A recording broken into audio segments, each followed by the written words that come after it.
Check 1 2 1 2, bitch.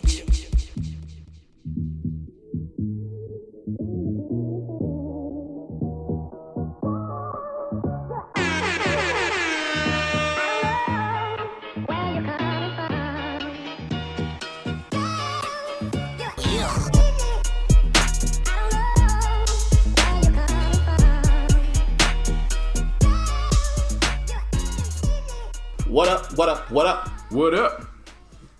What up? This is episode 198. 198. The iLLogical Sense Podcast. This is your boy Busby. Give me a hell yeah! And over here is your boy JC and Martine. Yo, what the fuck is up, man? Beautiful day today. Orange. It was a beautiful day. Yeah, especially if you're a Giants fan. If you're a Giants fan, it's a beautiful day. Orange is the new sky. Yeah, well, because white folks, it's had to be white folks. Because, see, the fires were being contained. Slowly but surely, they were being contained before Labor Day weekend. So, some white folks decided to go into the woods. My family went in the woods, and we're going to do a gender reveal party during the goddamn pandemic. In the woods. In the woods. So, they got one of them fucking, I don't know, pyrotechnic shit. That's what I'm going to call the shit. Like the shit you see on Raw when the fireworks come out and shit. That's what they got. Just to, see if they gotta have a boy or girl. They press the button, and all of a sudden, Give me what I want! boom, boom, boom, boom, boom, boom, boom. And I've been waiting, baby. Boom! More fires. Yep. Yeah, now it's like one of the biggest fires in California again. And Gavin Newsom was like, fuck you! He's a son of a bitch. You know what's fucked up too? This shit just happened right after it was all clear that the unemployment was going to continue with the $300 extra. Yeah. So like he had just got all that shit situated. So he's just like, and COVID cases are going down, hospitalizations are going down. Like everything was looking good. And then the white family just had to be white. And shit. Now fires are happening. Then fires are going on. You know who to blame for that, right? Who? Justin Timberlake. Well, Man of the Woods. That's a ding for you. That's a ding for you. I give you that. That's a 2-pointer. I wonder what they were listening to. I don't know. Sweet Home Alabama? No, I wonder what song they were listening to from Man of the Woods. From Man of the Woods. It had to be from Man of the Woods. What's it called? The first song? Hey! What's that song called? The Freak? I don't know. I forgot you know about it more than I do. I forgot about that. I don't listen to it like that. Yeah, you actually heard that shit. You paid attention to it. Albums actually, there are some decent tracks. Again, I feel there are some decent tracks, but I ain't defending it. But anyway, that's cool. The fact remains, fires are still going on. It goes all the way up to Oregon, and now them fires are going crazy. And now the smoke from that fire, God just went, and now all the smoke, like just all above the Bay Area. Yeah. So pretty much, if I'm not a scientist, but this is how they explained it: is that all the smoke got all the fucking heat and the fire up in there. So it's like on some some Bill Nye shit. And all the smoke and fire and the heat is kind of like holding it together. So pretty much when everything is covered out here in the Bay Area, it blocked the sun. The smoke and everything blocked the sun, and it's cool now. Yeah, it was cold as fuck. I had to go up to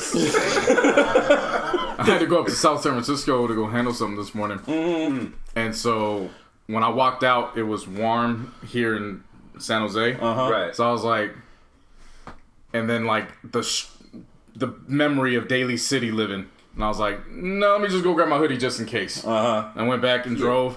As I'm driving, because San Jose, it's orange, but it was still like a light. It was only a hue. Yeah, like it was like dusty. The further you driving up the 101, it's no longer a hue. It's darker. Yes. Then it starts looking like the Browns jersey. Nah, for real though. Yeah. And that's then, not even a stretch. And then as soon as you pass SFO, that's when it's like, oh shit! Now I need the headlights on. Mm-hmm. Like, what time was this? It was at 8:30 in the morning. That's what time I woke up at. I woke up at 8. By the time it was 9 o'clock, it looked like the sun was. It looked like 7 o'clock at night. Yeah, which is cool. Like, I like that. No. I mean, like I was driving earlier today. I went to Palo Alto, right? Mm-hmm. And freaking what you call it? Like I think, by the time I got to Palo Alto, it was about give or take 1:30. In that range, right? Dog, like you said, it was like nighttime. That's how it looked at 11. Like at 1:30. I mean, just completely fucking dark. Like this shit made no sense at all. No, yeah, it's nuts. Oh yeah, and I woke up I woke up this morning, I looked, I was like, it's still dark. Let me meditate. I've been meditating lately. Kind of helps. It's real good. Oh, yeah, it feels real good. Woke up, and I'm like, ugh. And I was like, why is it still dark outside? It was 8 o'clock. And I was like, oh, this is what we're doing today, God. Okay. That's what I said. On some real shit though, it's like, dude, I'm not even surprised by any of this shit no more. I wasn't even mad or anything. I wasn't even like, I was not scared. But I knew, and I was just like, okay, this is happening for a reason, God. And it was, it's the end of the world. Oh, no, it's not the end of the fucking world. No one knows what the end of the world is going to look like. It's just September. Yeah. It's just September. September 2020. Yeah, it's just a plague for the month. Yeah, It's no big deal. Late for the month. I wasn't even scared. I was just like, okay, this happened for a reason. And when my mom explained this shit, I was like, yeah, because if it was hot as hell and the smoke was coming out, we would all be choking right now. So I was like, damn. So God's protecting us, and I was like, and in a way, He's telling your asses to stay in the fucking house and wear a mask. And I was just like, I mean, it's kind of like Stay in the house and wear a mask. oh yeah, Like, I know what you're saying at this point, but at this point, it's nobody can really stay in the house anymore. Like, Yeah. everyone's saying that. you can put your mask on, but there's no staying in the house. No, anymore. but no, I was watching the news before I came out here, and they were saying like restaurants and gyms, even though they can do dine in and shit like that now in Frisco, they were saying it was slow as fuck today. Everyone started calling in, doing Uber, like gyms weren't even popping like that. I was like, I wonder why. No, well, yeah, because the further you go up the peninsulas, the harder it is to see. Yeah. Mm-hmm. Like, Seriously. literally. I mean, I would hate for somebody that works up there to have to go on to work there. Like, I'm telling you, I'm not going to say I was scared, but it was like one of the most astonishing things I've seen in recent memory, where it was like, are you serious right now? Yeah, like it's midday. Yeah, no, it was morning. It was morning. It wasn't even 9 o'clock. About, like when I went up there, you know what I mean? Yeah. When you were there, it was 8:30. So yeah, bro, it's morning time. It's Right. supposed to be the fucking brightest. Yeah. You know what I'm saying? Like, And nah. Out here in San Jose, that was like the brightest, if you could call it that. Yeah. Because my mom wanted to go out to Oakland for some shit. She was like, yeah, this is the brightest it's been. Because they said out in Oakland, it was like dark as fuck. And I was just like, wow, okay. All right, God. That's all I said. I was like, all right, that's how we're doing today. And yeah, so firefighters, everyone, be safe. That's all I can really say about that. Yeah, for sure. Seriously. Thank you for your work. So Definitely. Continue that. And how was the weekend? it was a big rich town. Give me what I want. And I've been waiting. I mean, that's just an hour of the weekend. I was asking like the weekend. Like, That's why I was like, wait. yeah, I was like, well, that was. That's how your weekend was? Yeah. The big rich town? Like, A big rich town makes some money. Worked. That's pretty much it. And y'all paid $30. And if y'all paid $30 to watch Mulan, No. I'm gonna answer that for y'all. I've seen people actually dog. pay. I've seen people actually pay $30 to watch that shit. Like my boy That Edgar. shit's crazy. My boy Edgar called me saying like, yeah, my sister, who's like a big Mulan fan, not of the movie, she said she was gonna pay it without a thought. She was just gonna pay for it. He was like, really? And he was texting me throughout the whole movie. Then he calls me pissed off. I'm like, why are you pissed off? I don't even like Mulan. It's just the principle of it. It's just how he says it's not really bad. It's just like they just did too much, I guess. There's no Mushu, so I'm not watching. No matter. That's been my stance from the fucking No Eddie beginning, Murphy. man. No Eddie Murphy. No movie. Like I said, Eddie Murphy or not, there's no There's Mushu. no Mushu, so whatever. The character, not necessarily the person who plays the character, but the character itself. Well, I guess the person that represented Mushu was a phoenix, I guess, and it was like a guide. That's what Mushu was, like a guide for her. So I don't know. I didn't watch the shit. I'm paying $30, and plus they said I'm definitely not paying $30. no. They said it's gonna come out on Hope's birthday. They're gonna release it for free on Disney Plus on December 4th. Oh, I'll wait. I was like, why can't y'all just? I still won't watch, so it don't matter to me. I know, but I'll watch it. Maybe. I've been saying that about Lion King and stuff and gotten to wow, it. you still well, good No, for you. Good yeah. for you. Don't watch You know. that shit. Yeah, same here. But anyway, yeah, I worked and on Labor Day worked some more, time and a half. Hey. Yep. I second that notion. So you Yep. guys worked on Monday? Yeah. Yup. I've been taking days off since what was it? Mama Day. Mama Day was like my first official. All right, I'm not doing Mondays anymore. I'm just roaming around. Like I can pick or choose when I want to work and whatnot. Oh, okay. And then I remembered it was Labor Day, and I was like, no, I am going to start appreciating holidays. And Shit. Someone said on Twitter, like, oh, they have you working on Labor Day? Huh, that must suck. And I just looked at that on Twitter, and I was about to say, shit unemployed people say. Ha. That's a ding for me. Yeah, no, I'll co-sign that one. I was like, okay. You straight. Like, okay, yeah, time and a half. I mean, yeah, because that's the thing about it. Like, And I understand your stance about wanting to take advantage of the holiday, you know, just to chill. Like, that makes total sense to me, especially because the way you and I, you know, we work a lot. You know what I'm saying? But for me personally, I look at that shit like with dollar signs in my eyes, dog. You know what I'm saying? No. Time and a half is always good. I just looked at it from, I was already taking Mondays off anyways. That's what I'm saying. Like, Mama Day was my official, like okay, no. Monday. Mondays is when, okay, like, got you. Let me be, Mondays is my official roam around day. So then when I saw, when I realized it was Labor Day, and I wasn't on the schedule for for gig number 1, right, which would have had me roaming around for gig number 2, just kind of free. I was like, nah, it's not even worth it today. Right, so I'm not even gonna go in. But anytime a holiday pops up that's not on a Monday, I'm good. Like, I'll be there for time and a half. It's just for sure. I've learned to, especially what's going on right now, with these past 2 weeks in my personal life.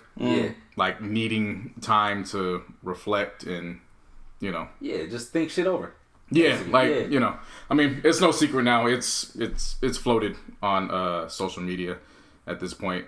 Larissa and I have officially broken up.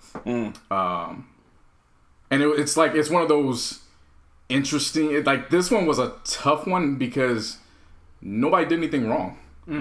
Like, that's what, like, it was like, you know, it's easy, like, if you guys have been through past breakups where it's like, there's always somebody to blame. So it's like, you still go through the motions of the breakup, but it's like, fuck it, I'm better off, like, whatever.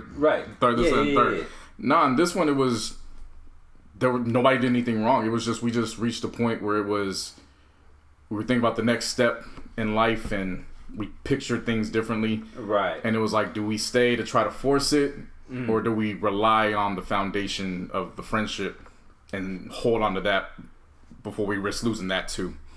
And so it was like, nah, it's our friendship over. It wasn't worth losing. Right. So, right. Yeah. So we had to back off that, but the Monday I'd use that this past Monday just to, you know, still go through the motions with that. Just chill, pretty much. Yeah. And then, like, you know, today, obviously, with the sky, I have an extra day to just, you know, sit back and, like, all right, well, we're going to do some more reflection then. Because I couldn't even turn my fucking TV on. The fucking glare from the window kept coming in. On the like, that big orange fucking screen coming in on my damn screen. Yeah, fucking Dark Sky Paradise and shit. Yeah, Orange Sky. No, it was Orange Sky Paradise. Orange Sky Paradise. There you go. Fucking blind work orange. Well, you're going to do that. Oh, I forgot to mention, I watched the Netflix show. It used to be on YouTube, but I got addicted to it. You heard of Cobra Kai? No. Okay, I've heard. Yes, so Cobra. You've seen the Karate Kid? Have you ever watched the Karate Kid, the original one? No. Okay. You really don't need to watch it. That's the thing. You really don't need to watch it. It's a spinoff of Karate Kid, and it used to be on YouTube when they had their fucking YouTube Red shit. But I guess YouTube's kind of slowly discontinue it. So Netflix just picked it up. And because it was getting a lot of critical acclaim and shit like that, so I was hearing a lot about it. So I was like, let me watch this shit. I watched that shit. I was like, let me watch this. I watched that reaction. I watched that shit from episode 1 to season 2. Man, that was a great show. It's literally a continuation of the Karate Kid. They get the same actors from the original movie and shit, because it follows the not the villain, but the dude he went up against. Yeah, from the Cobra Kai. I was assuming. Yeah, they follow him literally 30 years after that shit, and he's kind of bringing back the Cobra Kai shit. The main Karate Kid, he's fucking a salesman now and shit like that, and he's kind of down on his luck.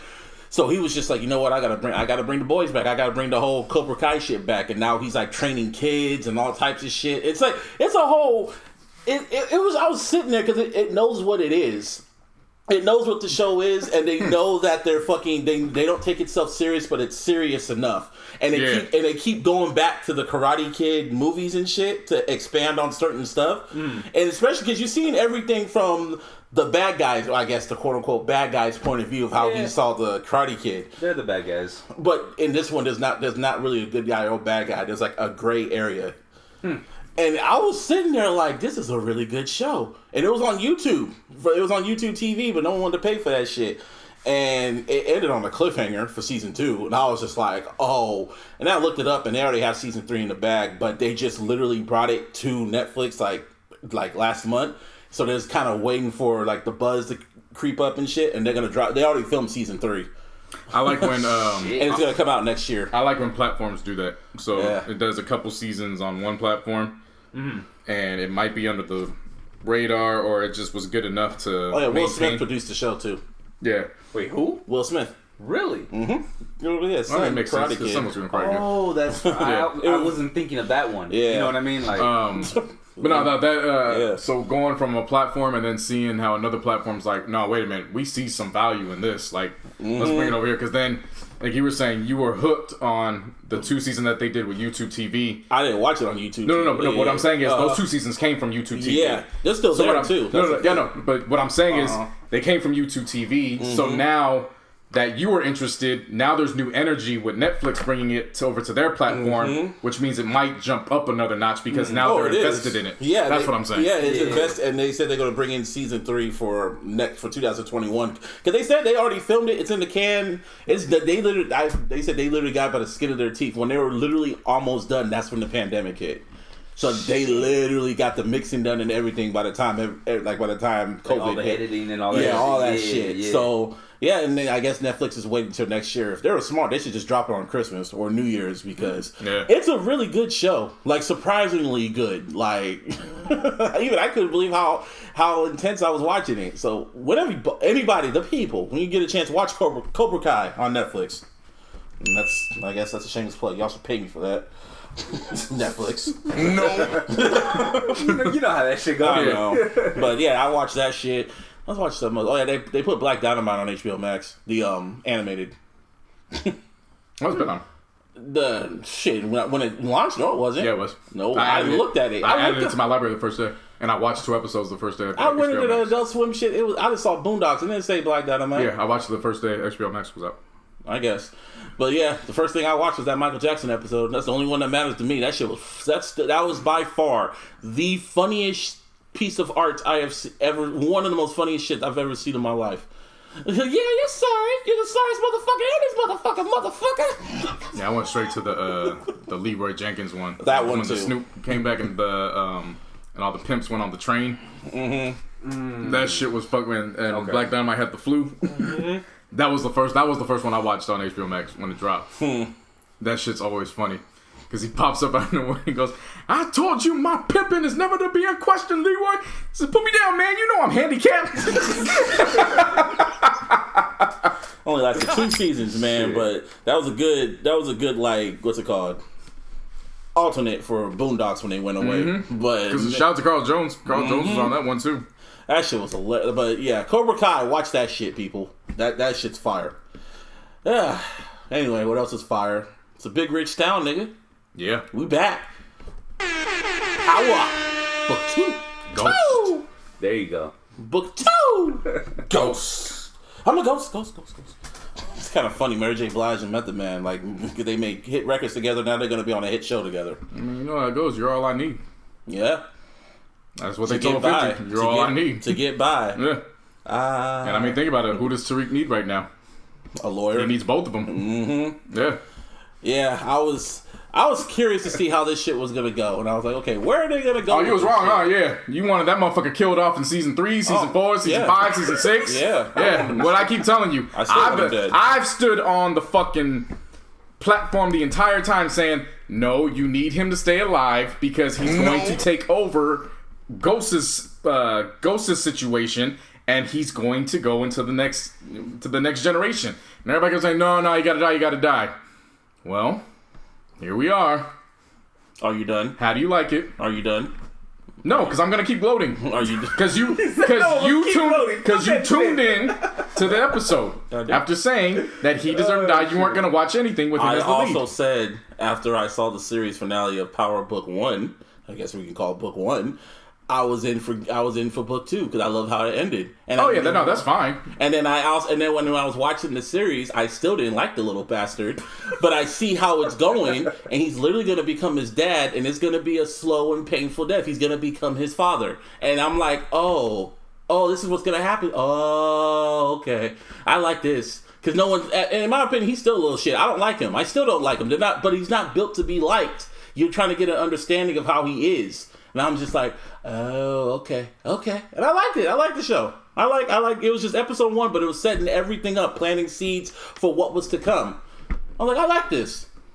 Courtney Kemp, dog. I just like the fact he was running around everywhere, manipulating everything. Seriously. Like, he ran around the entire state of New York, and he manipulated every situation in his favor. Yeah. Like, literally, like, that was what he did. Mm-hmm. Oh, TV Bobby Brown. Oh, he was amazing. Everybody just calling him Bobby Brown. Oh. Everyone's confused. Like, Bobby Brown's on the show? No, that's actor Woody McCain. That's Bobby Brown. He's incredible. And one thing I loved that a lot of people, for some reason, didn't get when they saw this first episode was that Tariq is looking at the family that his would have become if Ghost didn't leave for Angela, but had gotten arrested. Mm-hmm. Like, literally, he's staring at what would have been his family. Mm-hmm. Because Woody McCain's character is Mary J. Blige's oldest son. Mm-hmm. Which is Tariq. So, and it's her... And so Mary J. Blige's character... Putting this together. Yeah, so Mary J. Blige's character is the matriarch of her family. Mm-hmm. Oh, okay. How Tariq comes in contact with them is... She has a second son that's going to the same school as Tariq on a basketball scholarship. Mm-hmm. Tariq is assigned to be his tutor, which basically means don't let him not miss a game or you're out of here. Yeah. Oh, and by the way, they have a sister and they have some chemistry together. And that's one of many. And it's one of three in his circle now. Yeah. Another one is the old drug dealer that pushed him out of the high school, the private school.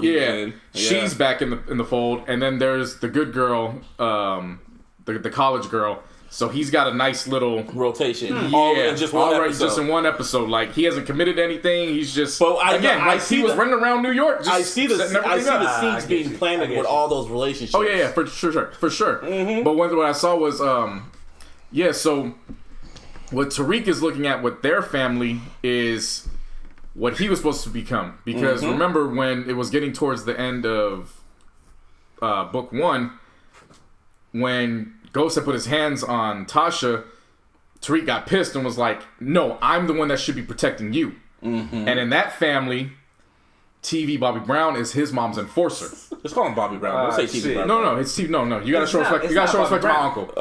You gotta show respect to my uncle. All right, like, nah, fuck all that. That's TV Bobby Brown. Or Bobby Brown Jr. That's a ding. When he says that's his uncle, that's a ding. Well, how about Bobby Brown Jr.? No, because it's not a junior.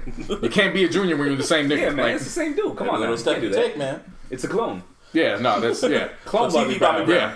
That's what he's gonna be from now on. He's just TV Bobby Brown. Yeah, but he played the hell out of that role in the first season or the first episode.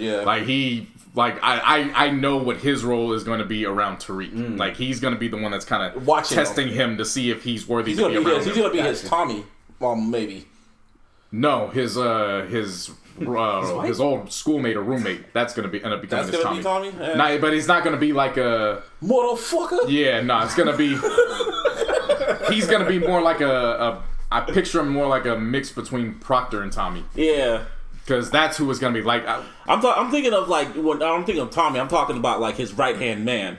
Yeah, no, it's not going to be Bobby Brown. It's not going to be TV Bobby Brown. That's gonna be his rival. Like, but TV Bobby Brown, I can see TV Bobby Brown just kind of watching Tariq, like watching him closely, like he knows he's up to something type of shit. It's gonna be he's gonna be the Tariq what Kanan was to Ghost. Yeah, I can see that. That's a thing. A frenemy.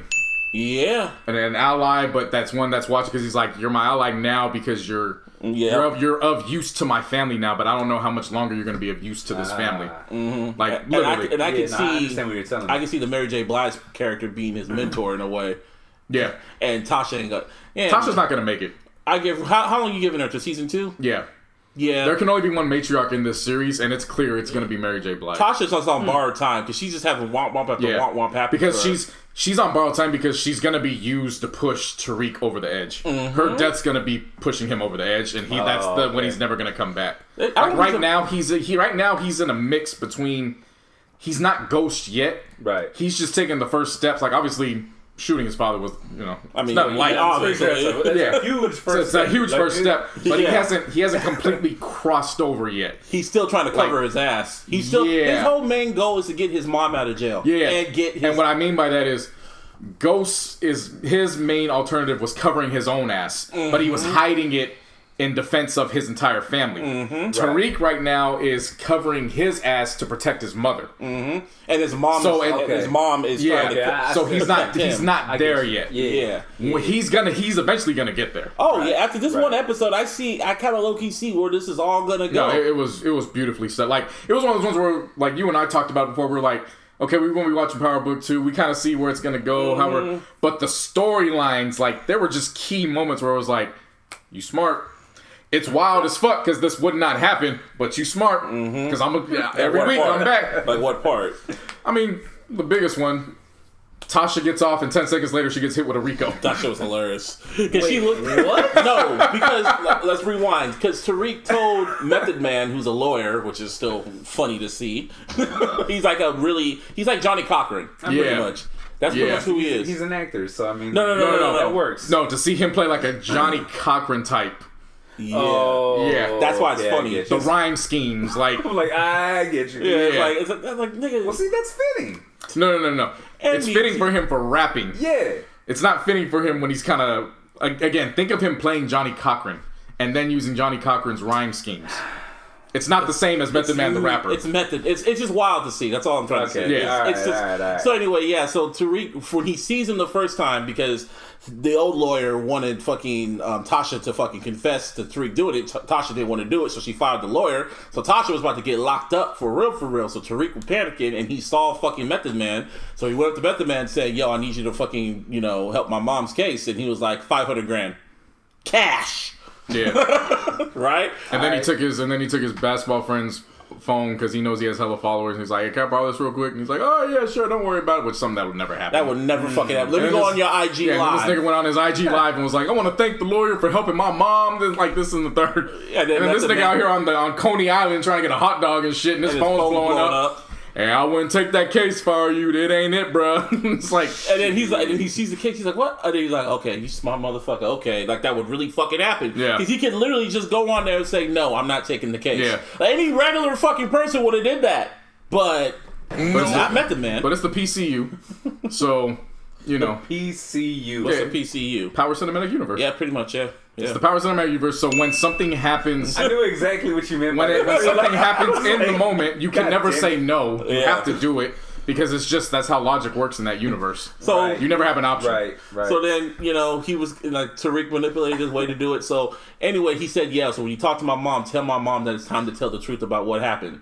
Like, pretty much just say, tell. So I was thinking, what the fuck does he mean? Because his ass ain't built for jail. He ain't going to jail. Like, that's what I was thinking. So what's the plan here? Like, I was kind of thinking, like, where is this going? Who's she going to point out? Is she going to point out Jack? What's his name? Jax? Keep calling him Jax. The FBI nigga. The white Sax. Sax. There you go. Facts. They say Jax. I was like, this ain't Mortal Kombat. Yeah, I know. I don't know what's going on. Anyway, yeah. So I'm thinking, is she gonna say Sax was my accomplice and shit like that? Because then he keeps saying like, yeah, if you don't do this to me, I'm still gonna snitch on you. I'm like, no, that shit's past, nigga. Like you would have did it already. The fuck you talking about, Tariq? It doesn't make sense. But PCU. So he said, what? PCU. So yeah, she goes there and she's like, yeah, I admit I had an accomplice. I didn't shoot him, and it was. She looks at Tariq. It's like a drum roll, and I'm like, it's not gonna be Tariq. Who's she gonna say? She's like, Tommy, and then all of a sudden you just hear, motherfucker, all the way from California. Yeah.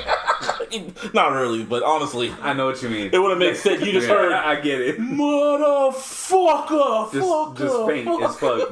Yeah. Echoing just like that too. Yeah, motherfucker. Nate Dogg and Warren G had to regulate. Well, no, it was like he was just driving, and he's just like, wait a minute. Yeah, he felt it in his soul. He just said it out like Tourette's. Yeah, because it's the PCU. You're connected like that. It's like Avatar. Yeah. Shit. Motherfucker, fucker. Everybody's connected to that fucking penthouse like it's the tree in Avatar. So you can feel when somebody has a connection to that, you can feel what they're saying, what they're doing. Like it's man. Anyway, it's on some Star Wars shit. Yeah, more like the Force. More like MCU. More like MCU. It's the motherfucker. The motherfucker. Anyway, so as soon as that happened, the judge dropped the charges, and then all of a sudden, Sax is like, "Fuck." No, because it was her dumbass explanation. I was like, "Why did you say?" No, I was like, "Why did you say it that way?" how would you know that it was Tommy that wanted to help you? All she could have said was, because he found out Ghost played him in a deal and he was going to kill me, but I talked him out of it. And he left. And I assumed he went there. But what did she say? Because I asked him to do it for me. And then Method Man was like, "Shut the fuck up!" And then that's when the lawyer looked, or the Democratic Party guy handed Sax. He was like, "Oh, she's the queen pin." Yeah. And Sax was like, "Fuck." Yep, you're under arrest. Yeah. And when that happened, I was like, oh yeah, no, I laughed too because I was like, "You dumb bitch," because you keep getting yourself in this shit. None of this would have happened if you just listened, and that's why I don't know why people don't like Tariq. No. Really, Tasha's the one not to like because he told her straight up, "I'll handle the gun. Yeah, he just did. Get out of here." And what did she do? She didn't listen to him, just like she didn't listen to Ghost. Nope. She took the fucking gun, tried to play it in her own hands, and she's the one that got played. That's why I keep saying you got to back off the Tariq just a little bit to look at the whole entire spectrum. Tasha's really the one that I can't stand of this entire series because everything she touches fucking folds and it goes bad. Still fuck Tariq. Everything she touches goes bad. Look at everything she's done. I mean, from the very first episode. Her marriage was fucked up because she kept trying to get back at Ghost. That's a ding. Lala's dead because of her. That's a ding. Okay? Sean is dead because of her. That's a ding. Her business is dead because of her. That's a ding. Her family disowns her. Yeah. That's a ding. And she's in jail because of herself. And she didn't get no money from Ghost. Yeah. I mean, think about it. He picked a side bitch over you. Yeah. In the afterlife. And he's with his side bitch in the afterlife. Living it up happily ever after in hell or heaven. Whatever. He's happy. You're not. And remember her plan with Tariq? What was the plan? I'm going to be the one to go in and do it. And guess what? She allowed her son to play the situation. So, Lil, like, tell me, like, everybody keeps saying I'm not supposed to like Tariq, but really, it's the person that birthed him that I'm like, no. She's the one that's fucked up in all this. Well, Tariq was just annoying. He's annoying, but she's the reason, really, why they all end up in that shit. Yeah, I know, but still, fuck him. Fuck him. But I know what you mean, though. So, and then I saw all that, and I was like, and then, Method Man was like, "What the fuck you get me caught up in?" And Tariq, just quick on his toes, just said, "Yeah, this is gonna be the biggest case of your fucking life." Yeah. And then when he said that, I was like, okay, this low-key kind of plant seeds for the fucking, what's his name? Medicine Society. What's his name? O-Dog spinoff. Because I could see fucking Method Man running for office for O-Dog shit. Yeah. Oh, and Lorenz Tate, he makes a couple appearances in this one before they give him his spinoff too. Yeah. Like they showed like there's people coming back like to just kind of And they said fucking. I was watching like the cast interview and Courtney Kipp alluded like the original name was going to be called Ghost, but she took out the S because she said there's going to be appearances, from the afterlife. And I'm thinking from Ghosts. Well, I mean, well, it's perfectly titled because you would think like, okay, this is book 2. Mm-hmm. Number 1, the theme song's still the same. Which at first I was like, I'm still kind of amped on that. Yeah, I was kind of amped, but then at the same time I was like, the only reason why I'm amped is because that actually would have been the perfect time to put the Trey Songz version in. I'll just do a new remake. I mean, you could have, but I get what you're saying. The Trey song, like it's the because they put it in there for no fucking reason. Yeah. Like if you were gonna hold on to it, put it here because then it's the same thing, but now it's a different tone, it's a different texture. Because and not only that, but Trey Songz is younger, so that too. And also because that version, like the 50 and Joe version, that fit that. It fit book 1. Yeah. It fit James. Yeah. The remix would fit for Tariq. Yeah, no, for sure. Yeah. And how I look at it, and I want to preface this because I am not comparing the two directly. What I'm saying is there's a parallel because the stories continue on. Mm-hmm. Book 2 gives me Godfather 2 vibes in that... Yeah, you told me that. In that... Vito Corleone is dead in 2, but half of the film is going back on his rise to where he became. Book 2 is centered around all of Ghost's decisions. Everybody else has to navigate through his decisions. Pretty much. So his presence is he's not there. He's physically not there, and for all we know, he could have faked his death. He could be in Cuba because we haven't seen the body. Like no, we're gonna see the casket go down. Like we're gonna see the casket, but we ain't seen the body. Like I'll give somebody that where. You know what it is? The PCU, this motherfucker could pop out episode 10 and we got a whole different, like, I'm expecting that to happen too. Like, I could see in the back of my mind.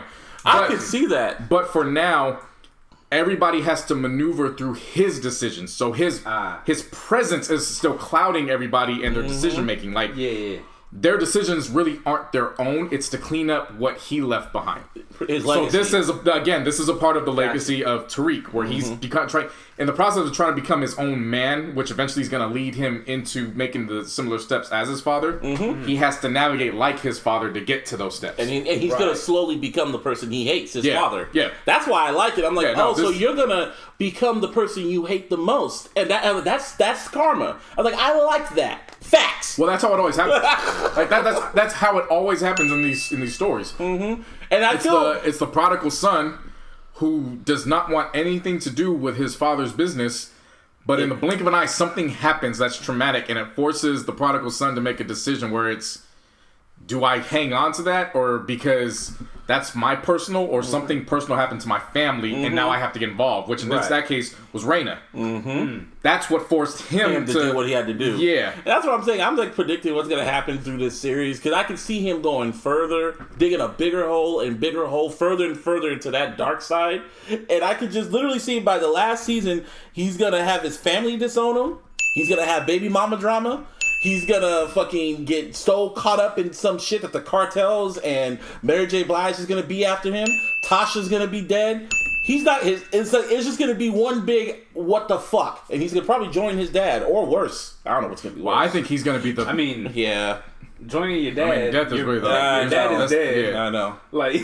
No, I'm under the idea it's going to be the complete opposite. I think he's going to be the perfect combination of Ghost, Tommy, and Kanan.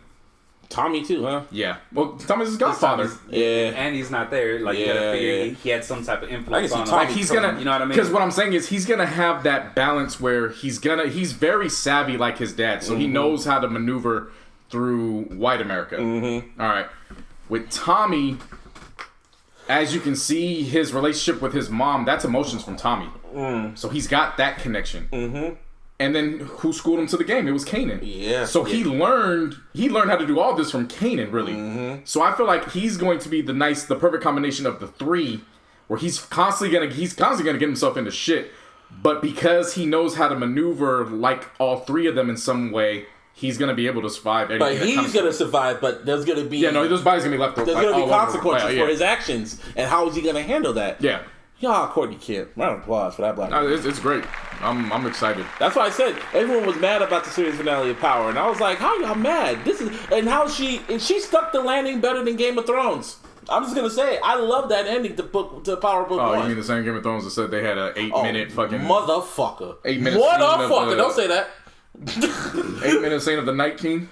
And then the director cut it because, oh man, why would anyone want to see that? We just saw this epic fight. Who else wants to see 8 more minutes? Or not 8 more minutes. It was like more longer than that. It was still like 20 minutes. Whatever. No, because the episode. Either way. The episode was already at 80 minutes. Yeah. They said it would have gotten them to 90 minutes total. So it was like another 8 minutes of this battle scene. And they're like, oh, who would want to see that anyways? It's like, Game of Thrones you've been hyping this motherfucker up since the start of this goddamn series. Yeah.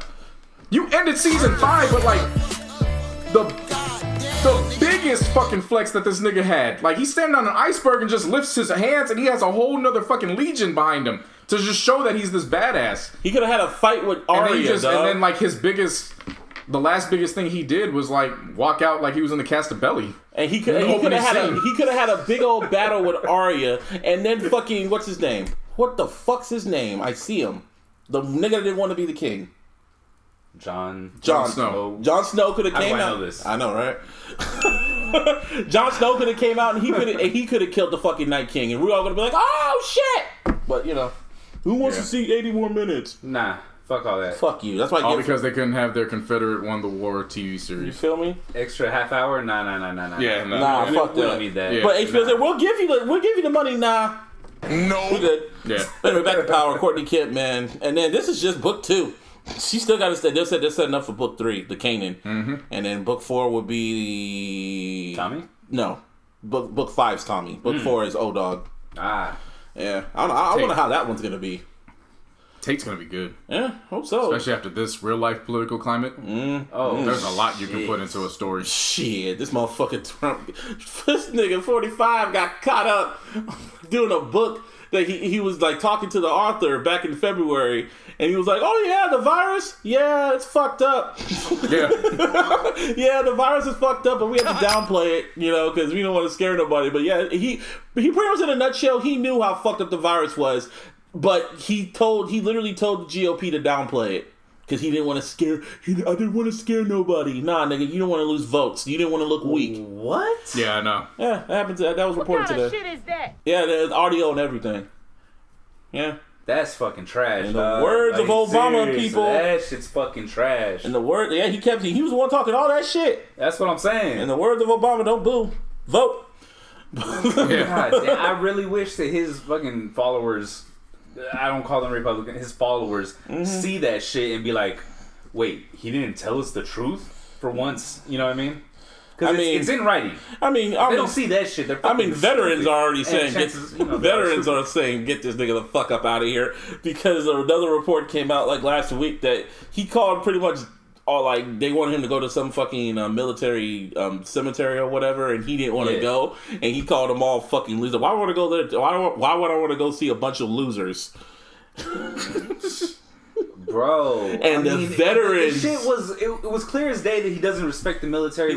He talked about Senator McCain. Yeah. No, the fact that he goes on dog. Twitter, and then when that report came out, he went on Twitter and said, as much as I didn't like John McCain, I never called him a loser. And everyone was like, nigga, huh? You know we can see you? Like, your whole campaign, you were calling John McCain a loser. The entire time, even on Twitter, like even people got his old tweets where he said John McCain is a loser. Shit. I'll be honest with you. I wasn't gonna stick up for the guy, but I was gonna be like, I don't remember him saying the actual term loser. Loser! But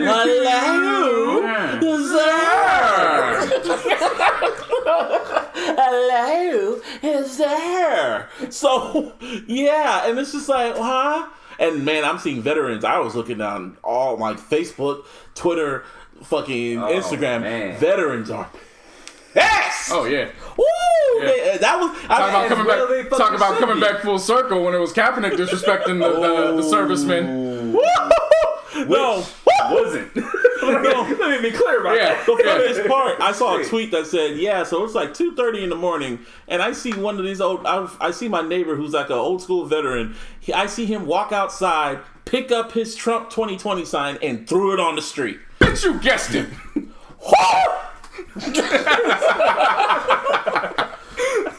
I'm telling you, these military motherfuckers are dropping diss records. They're dropping videos like diss tracks on this nigga. Dropping man. no Vaseline on this motherfucker. The other thing, nigga, we're getting you the fuck out of here. Like, and I have this feeling if/when he gets elected out, people think he's gonna lose his mind. No, he's gonna shut the fuck up. Yeah. You know how I know he's gonna shut the fuck up? Because you know who ain't talking right now? Put the sticky out. Put the sticky out. Give me what I want. Give me a hell.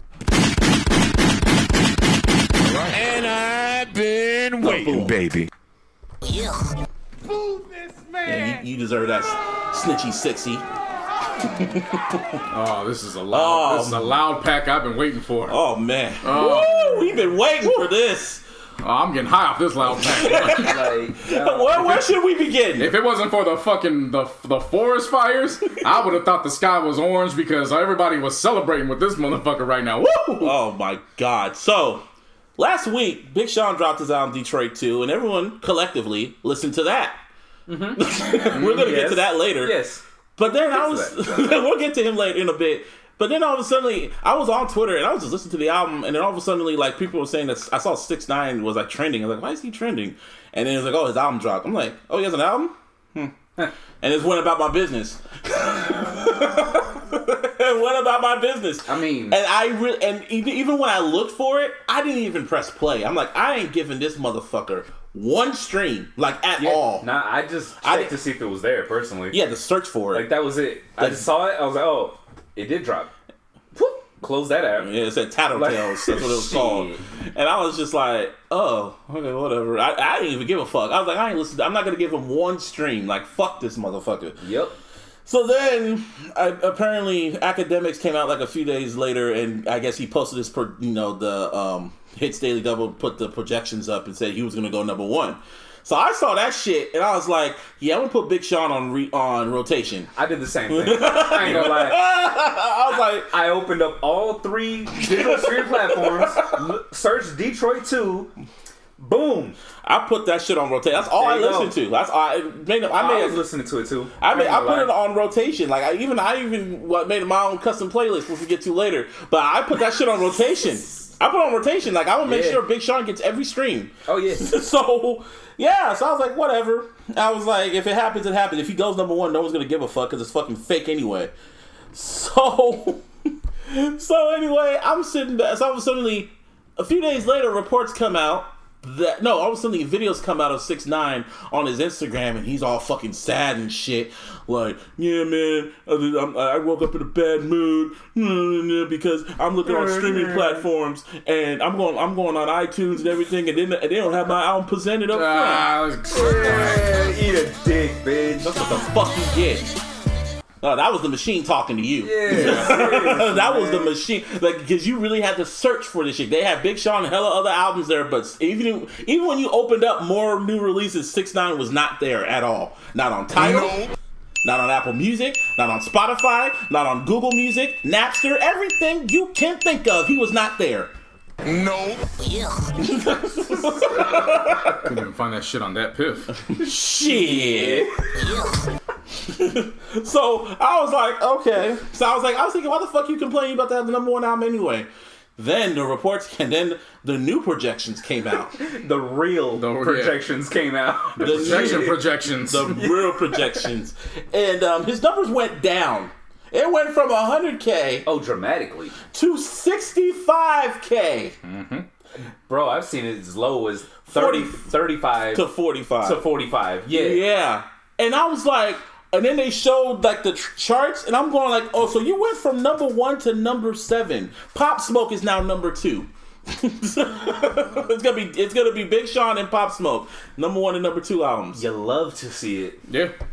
And then I'm sitting there like, Pop Smoke. Oh, I was like, oh wow, you hate. And then fucking Lil Durk was laughing his ass off because the 6ix9ine was talking shit for him. Oh, your shit only sold 50K. Your shit sold over 50K. Da da da da da. And now you can't even sell 50K of your own shit. 50K up, man. Can't even put 50K up. You gotta put special K up. Talking all that shit. Man. Trippie Redd was laughing his ass off. Everybody was laughing at that motherfucker, dog. I was laughing at that motherfucker. I was like, and I knew the universe was gonna handle him. And he was quiet. Like, for the first time on social media, he was quiet because he knows what that means now. So then let's go. So now he is just like Trump. He is just kind of pulling on strings. He's kind of pulling on everything. He's desperate now. He wants some type of fucking some type of like cosign or something, right? No, he definitely wants a It's not some kind. He's looking for people who are credible. Yeah, you know what I'm saying? To back him. Yeah. So, or not even to back him, but just have him sit with them. Yeah. You know what I mean? So, because I was thinking, like, why can't you just talk to academics or some shit? So, because I was like, because Breakfast Club don't want you. No. Hot 97 don't want to talk to you. No. No. Hot 97, Ebro said flat out, he does not want him.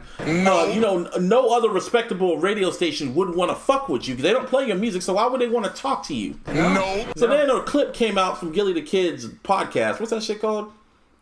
I forgot. $1 Million Mind, I think it is, some shit like that. Some shit like that. $1 Million something. I forgot what it was. Or Game. Yeah, $1 Million Game, yeah. I've actually been meaning to get up on it because the past few episodes, people have been telling me, it's been like, oh, this is like, if you're looking for an alternative. I don't want to say a nice counter, but it's something in addition to Joe Budden podcast. Like the past few episodes would definitely secure that for you. Also listen to Say Less with Kaz. That's another good one too. Okay.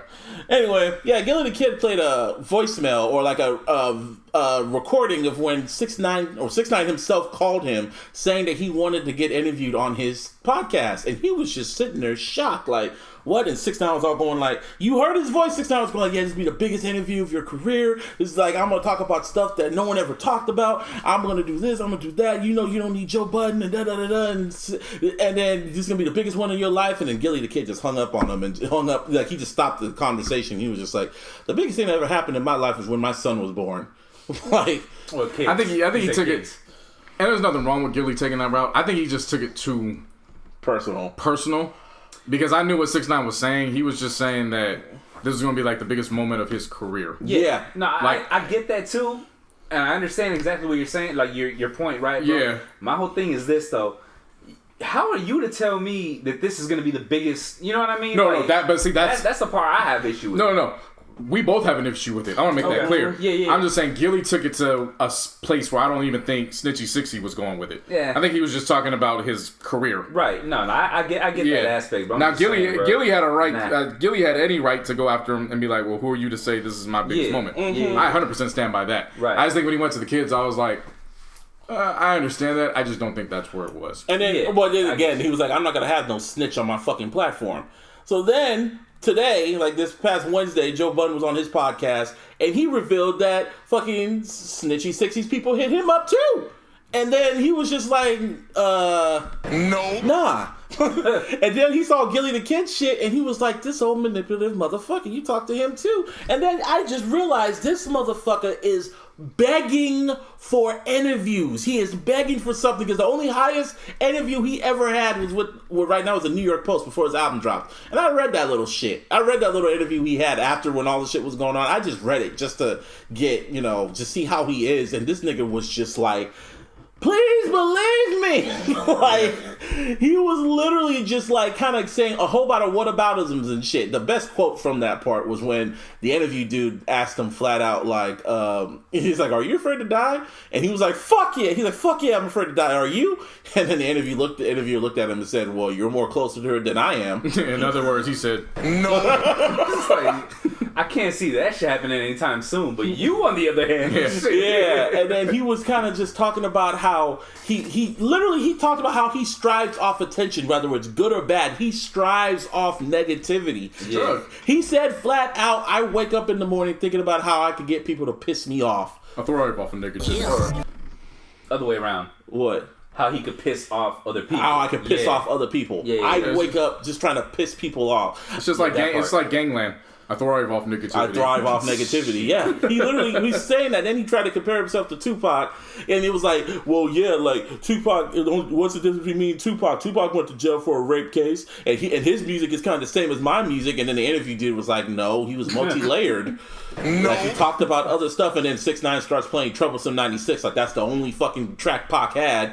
And the song that came out after Pac died, but he performed once at the fucking House of Blues when they marketed that shit as Tupac, but it was the Dog Pound featuring Tupac. You're going too far. No, but still, though, you get what he's saying, though, bro. Like, first of all, like, that shit, like, that's, and like you said, it's one fucking song out of an entire catalog where he's got protest music. He's got, Dear Mama. I'm gonna throw just that one out there in particular. You know what I mean? Brenda's Got a Baby. Shit like that. Changes. Shit like that. 6ix9ine don't got that shit. No. 6ix9ine got blicky. He got a bunch of yelling on a fucking record, dog. That's all he got. A whole bunch of trash. No substance. No nothing. None at all. And he was still trying to just like trying to find a way to compare himself to Pac and shit like that. And then the interview, dude, like I read the whole interview, it was just like I was reading it, and I was just like, wow. But the one thing that stuck out to me the most was when he asked him about his security. He's like, how much you spending on security? And he was like, a lot. Like a lot. And he was like, how scared are you of it? And he's like, well, if I walk outside, like, yeah, I'm really fucking scared. Like, I'm scared. Without security, I'm a marked man. I'm scared for my life. But with security, I feel safe. So then, when I look at those numbers, I'm going like, oh. Yeah, you're not going to recoup all that money that they spent on that shit. No. You're not going to recoup that, which means you ain't going to pay security no more, which means, Yeah. the devil's gonna come. He wants your soul. Serves you fucking right, yo bitch ass nigga. Like, you go to the fucking Lil Durk's cousin's memorial shit and try to pay your respects. You stay in front of fucking Nipsey Hussle's memorial, try to pay your respects after talking shit about them. That's why it's even more sweeter for me. That's Sorry. why it's even more sweeter for me, because this is exactly what Nipsey, God rest his soul, was talking about on the radio. Just, all right, if he wants to do clown shit, just let him do it. Don't react. Because you know a bunch, like that situation could have went south very quick. Oh yeah. If the wrong street members were around that situation to see in front of that mural. Oh. So it was just one of those situations where it's like, all right, if he wants to play, just let him do it and watch the universe take control of it later. And that's what happened. And look what's happening now. Look what happened. Did you learn from fucking Whack 100? Like, come on.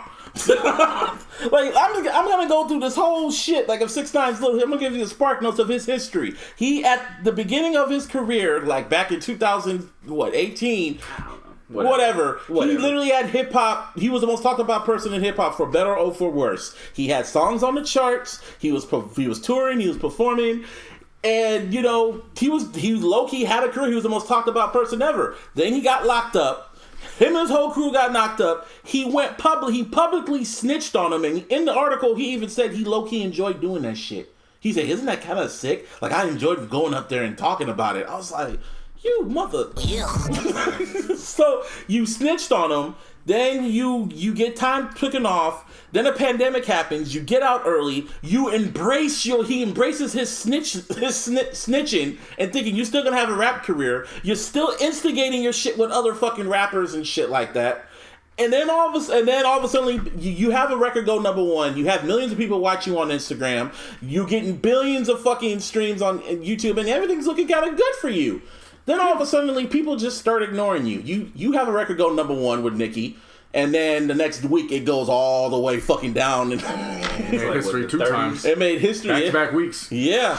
And when it was #1, which made history, and then it was the first record to drop by that much, which I believe was 33 spots in 1 week. Yeah, and also, he in the same interview, he doesn't give credit to Nicki Minaj for helping him go #1.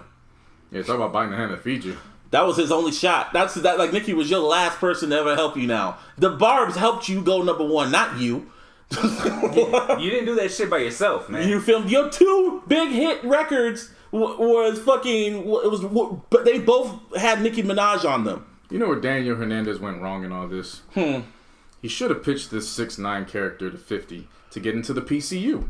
Because this story would have worked perfectly in the Power Cinematic Universe. Like, really think about it for a second. I'm dead ass serious. I get you. I 100% This shit agree. is so wild in reality. Yeah. In the real world, that this shit actually looks like it could go a couple seasons in a TV show. It really could.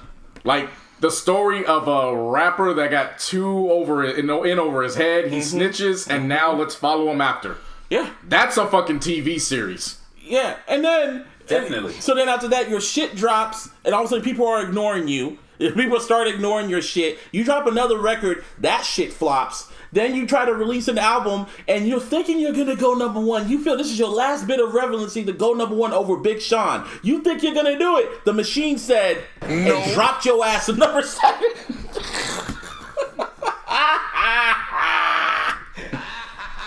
Oh, shit. You're not #1. Oh my god. I was like, what the fuck are you doing right now? Like, what? What does it take to not be #1? So yeah, and then now as of right now, he is begging for interviews before we came here. I guess he did get an interview with the Shade Room. Oh, okay. Oh, the Shade Room? Yeah. All right. That's credible. Yeah, that's a good source. That's super a good source. credible. Yeah. And now he's right now he's on borrowed time, and the story continues. This is literally playing out like a movie. Yeah. This is like everything that's going on right now is like the end. Is like the last part of behind the music when your album drops. Now you're scared for your life because the label's gonna drop you. You're not gonna have security no more. Shit, your baby mama don't like you. His baby mama's cute. His baby mama? Oh, yeah, no, she's cute. Oh, my God, yes. She's definitely cute. Yes. Yeah, I mean, I ain't gonna expound on that, but she's pretty good. She good. I followed her, too. But... Oh, I didn't do all that. No. Me neither. Yeah, you did. No, I didn't. I did. Okay. Nah, I'm nah. Anyway. Nah. Fact is, man, the fact is the universe, as I predicted, is handling him something serious. Yeah, but he fucking deserves what he's everything. Getting, man. He brought it on to himself. The 3 of us are all believers in energy. Mm-hmm. Yep. And so what you put out is eventually going to find its way back. And most definitely. It's not. This is the thing people always got to remember. It's never going to be when you expect it for somebody else. Mm-hmm. So don't even waste your time like trying to deal with it. Just keep saying, like, know in the back of your mind, he's gonna get it at some point. Yeah. Like all this, and really, people's perspectives are a little twisted when it comes to that. Where it's the more they see them winning and they're wrong about their karma hitting, they start getting mad and start, I guess, in some crazy aspect, become jealous because it's like, damn, every time I fuck up in my life, it gets rectified right there and then and there. This motherfucker. When in reality, you got to look at it from the other point of view, which is, damn, that's gonna be one big ass fall off. That's how I feel about getting chance after chance after chance. That's how I feel about Trump. Like, I'm seeing everything that's going on with Trump, and I'm like, oh man, the universe got something special for you. They're kind of one and the same. That's what I'm saying. So this is a trailer for November. Again, we talk about they could have their own verses. They're trolling verses. Troll off. Troll off. Yeah. That could work. Yeah. I mean, just think about it. Like we were talking about with Trump earlier, how 4 years ago he was running his campaign to spite Colin Kaepernick, right? Right. Okay, now 4 years later, in the exact same week, the recording of him came out talking about the veterans. Oh, and by the way, Kaepernick's back in Madden now. Yeah. Like, come on now. Like, again, energies. You just have to let it play itself out. What goes around comes around, people. And I will say this: I was ready to cuss. On a side note, I was ready to cuss EA Sports out for that until I actually read the report that they actually consulted with Cap.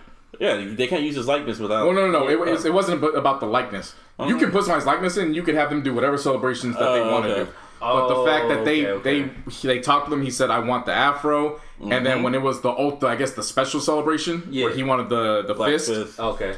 No, that was him. So all right, for sure. Yeah, because when I saw it, I was like, oh, now y'all want to profit off of him. But then when I read the report, I was like, okay, Kaepernick signed off. Yeah. And it's kind of cool. They gave him an 81 rating. That was his last rating on the last match. Actually, no, it wasn't. What was his last rating? The last rating was 79. I can see that one. Yeah. 79, yeah, because he was trash. So they gave him a +2. You know what I mean? I don't know for what, or you know, I don't just know. Being nice. Yeah, but I'm saying, like, I don't even know what his attributes are in the game. Yet, you know what I'm saying? But well, I was seeing clips. It makes sense though. I was seeing clips, and they were still having him run around. He still has some speed. So I mean, bro, you're not gonna lose your speed. You know what I mean? From resting, like that doesn't make sense. But anyway, back to this. Like, I'd say the saga continues with 6ix9ine. It's not going to be a great ending for him. That's all I'm saying. All I'm gonna say is this, man. I've been real quiet about that motherfucker because it pisses you off. Like Trump pisses me off. It really does piss me off. Like there's a lot, there's some deeper shit to it, and there, especially the Nipsey one, put me over the edge because y'all know how I feel about Nip. You know what I mean? So that, like I said, but this now it's like, all right. Yeah. It's not done yet. Oh no! You know what I mean? That's the thing about like real shit. Like it's not even me being vengeful or nothing like that. You can just tell, like, you know what I'm saying? You see what's coming. Yeah, like this shit ain't done. Cause he got himself into this is barely the tip of the iceberg. This nigga, because I'm telling you, like, he did all that shit, put hits out on rappers on camera, and you think that, and you try to manipulate, and you manipulated your way into the game. Yep. Shit. He manipulated every aspect. That's why I never. Crime, you know what I mean? I never bought his fans talking about, well, what was he supposed to do? They were gonna put a hit out on him. They was fucking with his baby mama, and it was like, okay, but he was also participating in putting hits out on other people too. So he's not innocent in all this at all. Yeah, he had a part to play. And if I'm not mistaken, like they might have fucked his baby moms or whatever, but he screwed them too. You know what I mean? The whole fucking establishment, and they're all in jail, life sentences, and they're waiting for him. Because I have a feeling he's gonna go back, and he ain't gonna get out. Like, I feel he's gonna fuck up again, because he's still fucking with these gang niggas. He's still doing it, but he doesn't have the gang behind him. You think like security's not gonna be there forever? Damn, this is it's like a James Franco movie. I don't know why I keep thinking James Franco's. This is a James Franco movie. I see him producing it. I don't know why. I'll be honest with you, bro. I told you this one on the drive up here, bro. Like, he literally, in every way, shape, and form, reminds me of the Joker. Yeah. Not even playing around. Like, he's the makeup or the tattoos, even. You know what I mean? Compared to the new one. And they gave him chances. The colorful hair, and he don't give a fuck about nothing else besides pissing people off and getting attention. He's addicted to getting attention. Good or bad. Reminds me of the Joker. Like, no joke. Pun intended. I know, right? He makes Riff Raff look like a solidified artist. Really, though. Riff Raff gives more of a fuck about his art than fucking 6ix9ine, dog. Man, That's the one thing I was gonna say is like Riff Raff. He can. I'm not gonna say he like enjoy his shit. But he gives a fuck about his art. Of course. He actually tries to rap. Of course, when you listen to him, but the majority of people don't, so they just see him as like a gimmick. Oh yeah. But in comparison to Snitchy 60, like Riff Raff looks like, all right, let's get him up for a couple Grammy nominations. Yeah, this makes people and like the people that worked with him, like Nicki, like fucking Akon. Like he has a track on there called "Locked Up Part 2." I'm like, really, Akon? You're trying to help Wakanda? Oh man, I didn't play it. I really wanted to hear that. Akon and Snitchy. I didn't play it. I'm not gonna. I was like, I was gonna listen to this shit. Nah, I'm good. Shit. I'm not gonna listen to that shit. I didn't play it at all. Like, nah, I have no intention. I played Big Sean's record all weekend. I played Big Sean's record all weekend. I played Big Sean's. As soon as I saw that he was gonna go, like 6 was gonna go number one. Platforms. I saw that projection that he was gonna go number one. I was like, oh no! I put that shit on rotation. So since we're here, I'm glad y'all did. Cause I just did the old fashioned way. I was like, let me just buy it. We're buying. You know what I mean? Yeah. Either way, I would imagine it counted as a sale because I had that shit running day and night, bro. Just like fuck these 1,500 spins and the algorithm and shit. No, let me just buy the guys. Let me just press buy. Facts. Nah, man, let's talk about something nice. Big Sean. Give me a hell yeah. Detroit. 2. Yeah, no, this is good.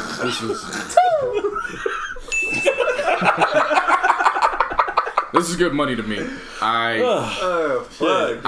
had really big expectations for this project, and I left this project saying, "Oh, he's really found the inner peace within himself." Definitely that part. I'll give him that one. Yeah. Why would I stop? I like the tone of it. It kind of reminds you of the last 2 intros from the last 2 albums. Dark Sky Paradise and I Decided. Right. I decided and Dark Sky Paradise had more of a smooth opening. Well, this one was more just in tone. Not the smooth. I'm not talking about the beat or anything like that. I'm talking about the thematic sound. Oh, okay.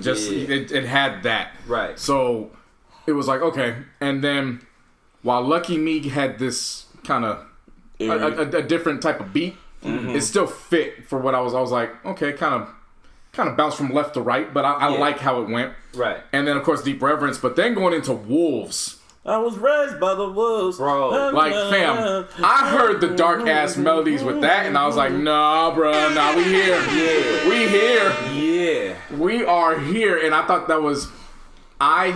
that sequencing from Deep Reverence into Wolves was perfect. That transition. I'll because the reason why I thought it was perfect was, of course, how Deep Reverence ends, which is Nipsey basically paying homage to Detroit. Yeah. Oh, yeah. Talking about how he's going to work with all the other rappers and shit. Yeah. Now Nipsey's gone. Of course, we know that Big Sean and Nipsey had a decade-long friendship, probably not more. Yeah. With them being fellow XXL freshman class of 10 alumni. Right. And then, of course, working together. Yeah, working together. So Nipsey's now gone. Like, his real-life friend is gone. Yeah. Now you get this dark-ass melody telling you I'm raised by the wolves, which is kind of like, my friend's gone, but I can't give you my heart because if I show you my heart, I'm weak. Yeah. So I was raised by the wolves. Like, just that was like, oh no, that's perfect. Yep. I love that transition. I loved it too, to be honest with you. And then of course, I mean, that really stuck out. But I mean, the song itself for sure. Yeah. But it was just that little key which was the gap to get between the final words of Nip on that record. Into that I thought it was flawless. No, definitely. Body language, of course, amazing. I loved all the him bringing back the stories.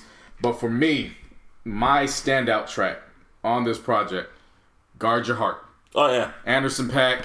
Oh yeah. That was a good track. Wale and early Matt. That was really a standout record. That really was that one.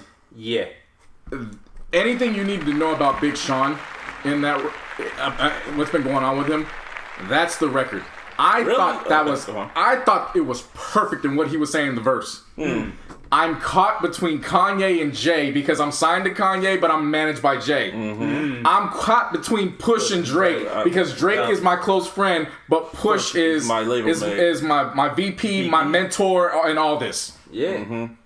I thought that was perfect breaking down what he's been going through the last 3 years because really we focus on, those are two feuds or disagreements that we focus on in hip hop. Right. We never really focus on how that affects the people that are connected to all those both parties. of them, Yep. Yep. So I heard that and I was like, oh. I loved early Mac's contribution, and then Wale jumping on, giving what I felt was a top 10 feature of the year. Really? Because of what he was speaking about. Yeah. Yeah. Oh, yeah. I was gonna Like, say, he was connecting everything that had been going on in his life, and he was pointing out hypocrisies and everything going on. Like, I thought that track in itself, not only was it my favorite track of the project, but to me, it was the most flawless track of the project. Yeah, I agree with that one. I love Zen the fuck out. Yeah. Zen the fuck out. bro, like Then and Full Circle's another one. Like I feel that was one of the most highlighted tracks for me with how the way it was produced and how he was talking about everything that was going on in his life and how it connects back to his career and everything like that. The way it was rapped, how he got Diddy on it. That track was perfection to me. I really, I like really Full Circle love that too. one. Feed sounds like a fucking damn leftover.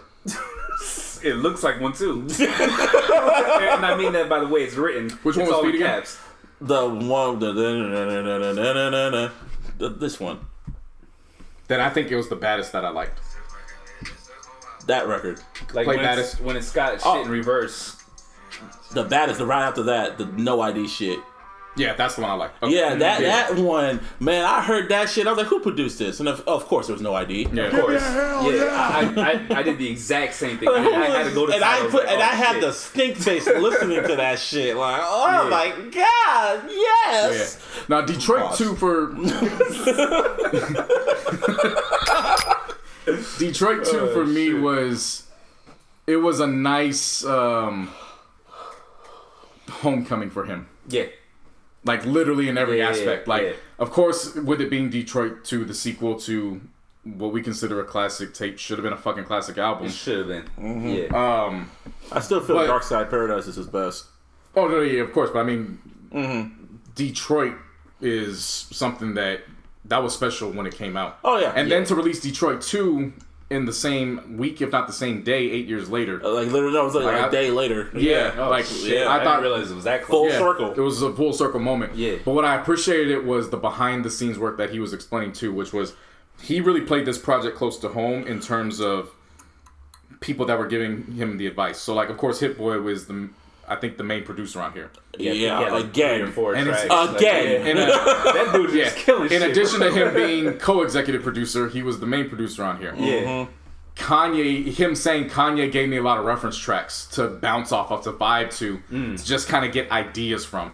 No ID's presence. So he's got two mentors in No ID and Kanye. And then really he's got a producer that he came up with. Yeah. Like him and Hit Boy are the same age, as far, if I remember correctly. Yeah.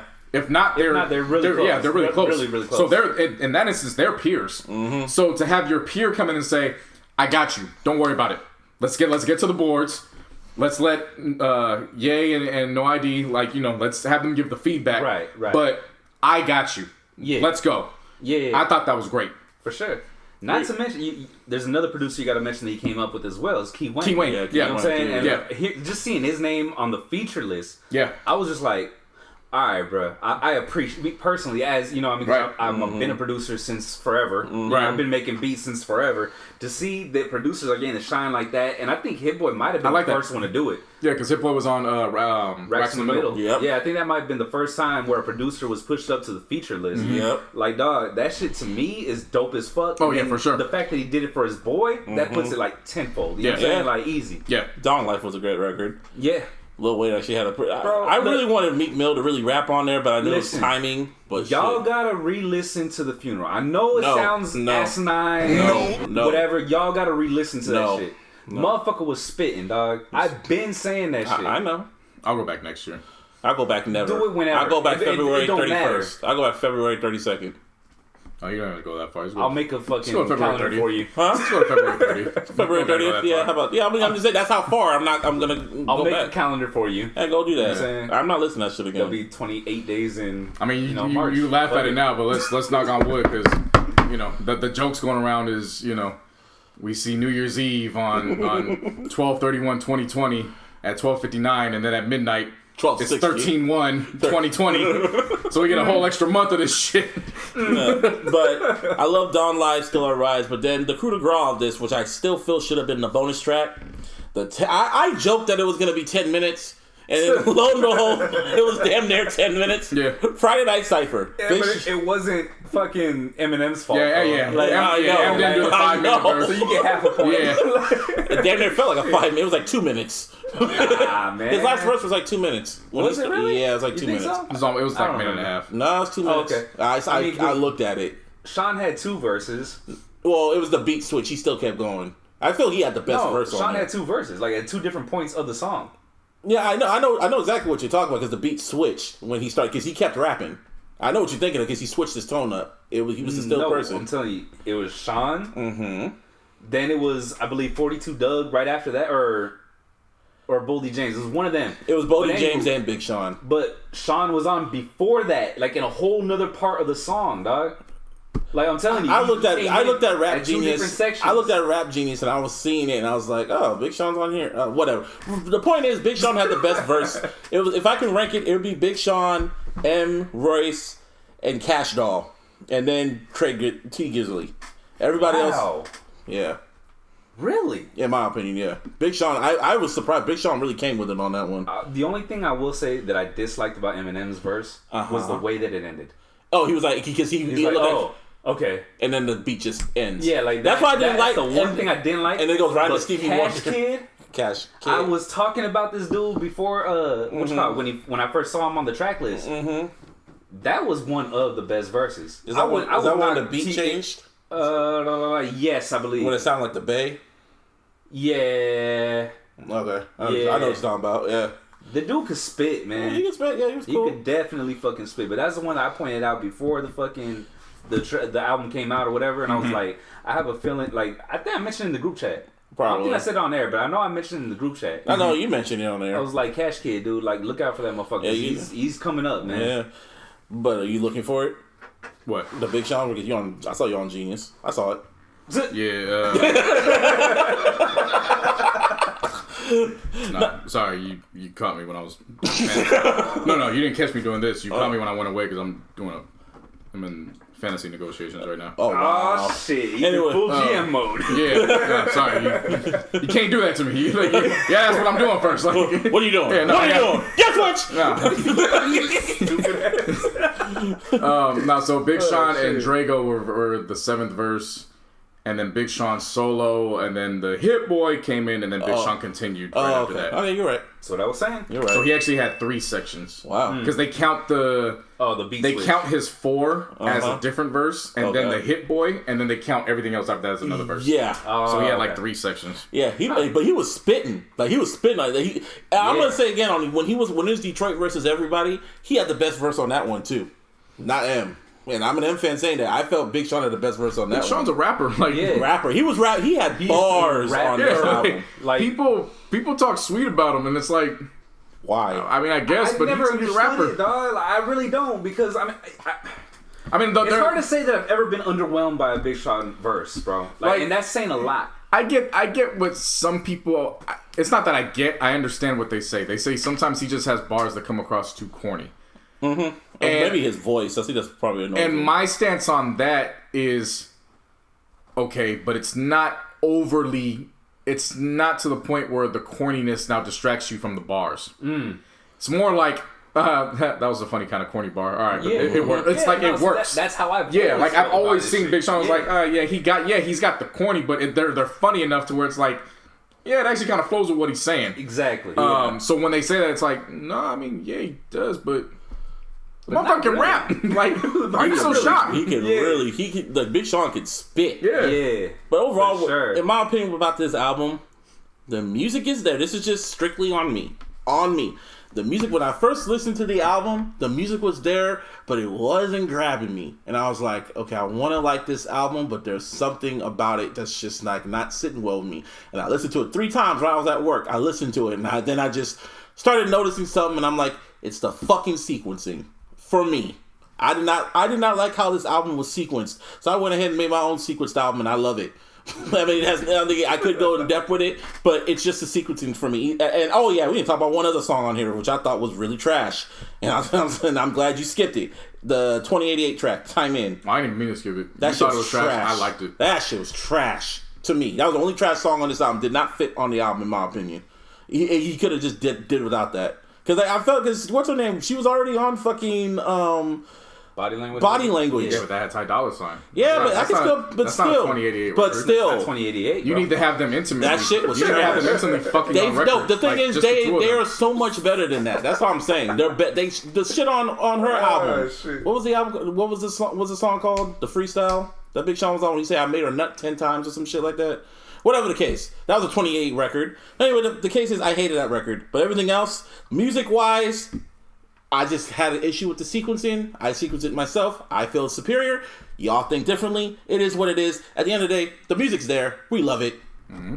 Detroit, choo! Yeah, I just for me, I had no issue with the sequencing because I really liked how I just liked the vibe that it was all over the place. Because I feel like when somebody's going through protecting their mental health, that's what it is. You're going through roller coasters. 1 minute you're high, 1 minute you're low, 1 minute you're left, you're right. Like, it's just nothing is flowing. You have to really fight for your peace. Yeah. So to go through this track list, it was like going through an experience of somebody that was fighting for their inner peace. So that's why the transitions for me were perfect, because it was literally bringing you from like East Coast to West Coast in the most wildest way, but there was a nice common ground to get you there. That's how I took that.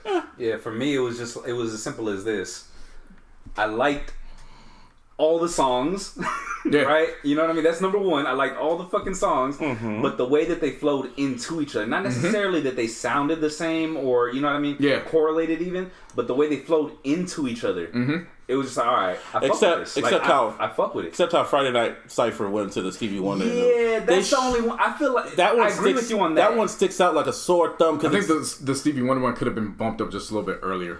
Or not even in general. Just put fucking the what do you call it? Detroit, or what's it called? The Erykah Badu one? No, what's it called? Friday Night Cypher? Yeah, it's a bonus track. Last. Put it as a bonus track. Yeah, just put it last. Because it sums if nothing else, it's a grand finale. Yeah. You know what I'm saying? Like his Big Sean story is over after the Still I Rise, and then just have the Friday Night Cypher as like a celebration and shit like that. And the last person you hear is Eminem. I'll give you that. That's probably the one song you could resequence overall. Yeah, I mean, and it just ends abruptly. Yeah, and it ends abruptly. So it's like, you know, it is what it is. That'd be cool. That would be perfect as a bonus track. That's because the only especially gripe that I have about it. Especially how it literally just ends, and then you hear, "Hey, it's me," and I was like, "Who the fuck is all Steve?" You hear Eminem. Hey, come on, are we at the office again? Yeah. It's me. Nah, but it's like you hear M's, and then all of a sudden you hear Stevie Wonder. I was like, "Wait, what?" Oh. Yeah. That was the only one that was out of place for me. Other than that. Yeah, I loved it, man. I get you. Yeah, like he delivered at the end. Which of the one day. was which one? So Travis Scott's on 2 tracks because one is just his ad libs, and then it was what's it called, Full Circle. So he was on full. So he was on Full Circle with his ad libs. Yep. I thought he was on another one earlier because I heard him earlier before Lithuania. No, I think he was before Lithuania. Yeah, he was on another one before Lithuania. Zen the fuck out. Was it? I think it was. Zen. So I liked it. So I liked it there. I really liked Lithuania. And I don't sound know, like an Astro Award left. I don't know what people were talking about. Where they're like, "I hate this song." I was like, "Really? Nah, I like this song. That song's cool, bro. It's good." That Lithuania, but once again, like I was saying, respect it into Lithuania. Yeah. Like, dog, that was a perfect transition. Yeah. Yeah. I really like Martina. I just really like the transitions. Like, because again, I agree with you to a certain extent. The songs themselves and the flow, they shouldn't be going after each other in certain aspects. Because some songs will be like 4 minutes long. It's just like I'd be listening to it and I'm like getting into the zone, and then it'll go right into like a trap song. So I get you on that, but what I loved that made it work for me was the transitions to get you there. That's what made sense to me. Yep. The songs themselves, no, they don't sound like without the transitions, it'd be wild. Yeah. But when you insert transitions, this is how I kind of look at this is the reason why I like Views, even though I know it's mid. It's the transitions that connect it. Yeah. This one is for me, it's okay, the transitions are there to connect songs that I think are good anyways. Yeah. So really it's just a matter of they're just tying songs that probably shouldn't be together and they're pulling you. They're bridging it. Yeah. End of the day, Big Sean delivered and he's gonna blow #1. So salute that black man. For real. Him and Pop Smoke gonna be the top 2 rap albums. That little snitch is gonna be probably number 3, number 7. It don't matter. He's gonna drop off. Big Sean and them are gonna stay up there. Don't matter one bit. Don't Gotta matter. be raised by the wolves. That's Hey all man, Nas. by the way, Post Malone though, man. Yeah. You gotta give him respect, You gotta man. give him his props, Yeah. dog. Like he might not be of hip hop. Oh, he hip-hop. No, but you know what I'm saying, Yeah. though. He might not respect it like the way we do. But man, He's fucking got a lane. delivers, bro. Yeah. Like he delivers. You know what I'm saying? Fucking. Oh, speaking of Travis Scott, since we're talking about it, y'all try to Cactus Jack shit? No. I eat that all the time. So My I'm like, God, all this is a quarter pounder of cheese With bacon and lettuce. Bacon and lettuce. You could have just asked for that, Yeah. It's lit. and then niggas were selling this Oh, shit. and then the drink. Yeah. Did you hear about that shit? What's the drink? Sprite. So it's just a Sprite. Straight up. Yep. No, that's good marketing. I gotta give it to him. Yeah. That's good marketing. No, I'm doing the hype beast. I'm doing the hype beast. Yeah, no, you can do that. That's I got no issue with that. yeah. But that marketing, that's good. I like it. It is. Honestly, when I first heard that shit, Yeah. I was just like, bro. I did the same That's thing. fucking Yeah. smart. I was kind of just sitting back, just how random it was. Like, why would McDonald's just hit up Travis Scott out of? I'm like, and it was like so random. Like they just hit up, yo, Travis Scott. Our burgers like selling $2 billion. We only get 3. It's like $1 billion, but we need $2 We like billion. 1.5. We need to hit that. The only thing two. that would have made the only thing that would have made the commercial just excellent and like over the top is if they had Black Youngster narrating it. Oh my god. Like it was fucking like it was fucking Birds in the Trap. Hey, Travis Scott. I heard you got a new sandwich out there at McDonald's, Travis Scott. Oh my god. I need to give it to my. Yeah. Shit. There's some other music. Oh, did y'all see the Pop Star video? With I know y'all did. No, but I know the premise. I know the premise of it. That shit was genius. It was actually, yeah, that's a good premise. It was genius having Justin Bieber rapping Drake's lyrics while he's just going around just having like hello like white bitches and shit like that. He was living that life of a wigger. So Canadian connection. I was just like, Bieber to God. Dude, that shit was genius. And they showed Drake in the video and he had that fucking heart fade on his fucking head. I'm like, oh my god. Heart fade? You know what I mean? No, I'm He's got like a design and it's Oh, okay. on his head, yeah, like Okay. a heart because he's certified lover boy. So I was like, like instead of the swoosh. it's a heart. Oh, okay, It's a heart. gotcha. It's the shape of a heart. Gotcha. And apparently, That's good marketing. They're Me kind too, of- shit.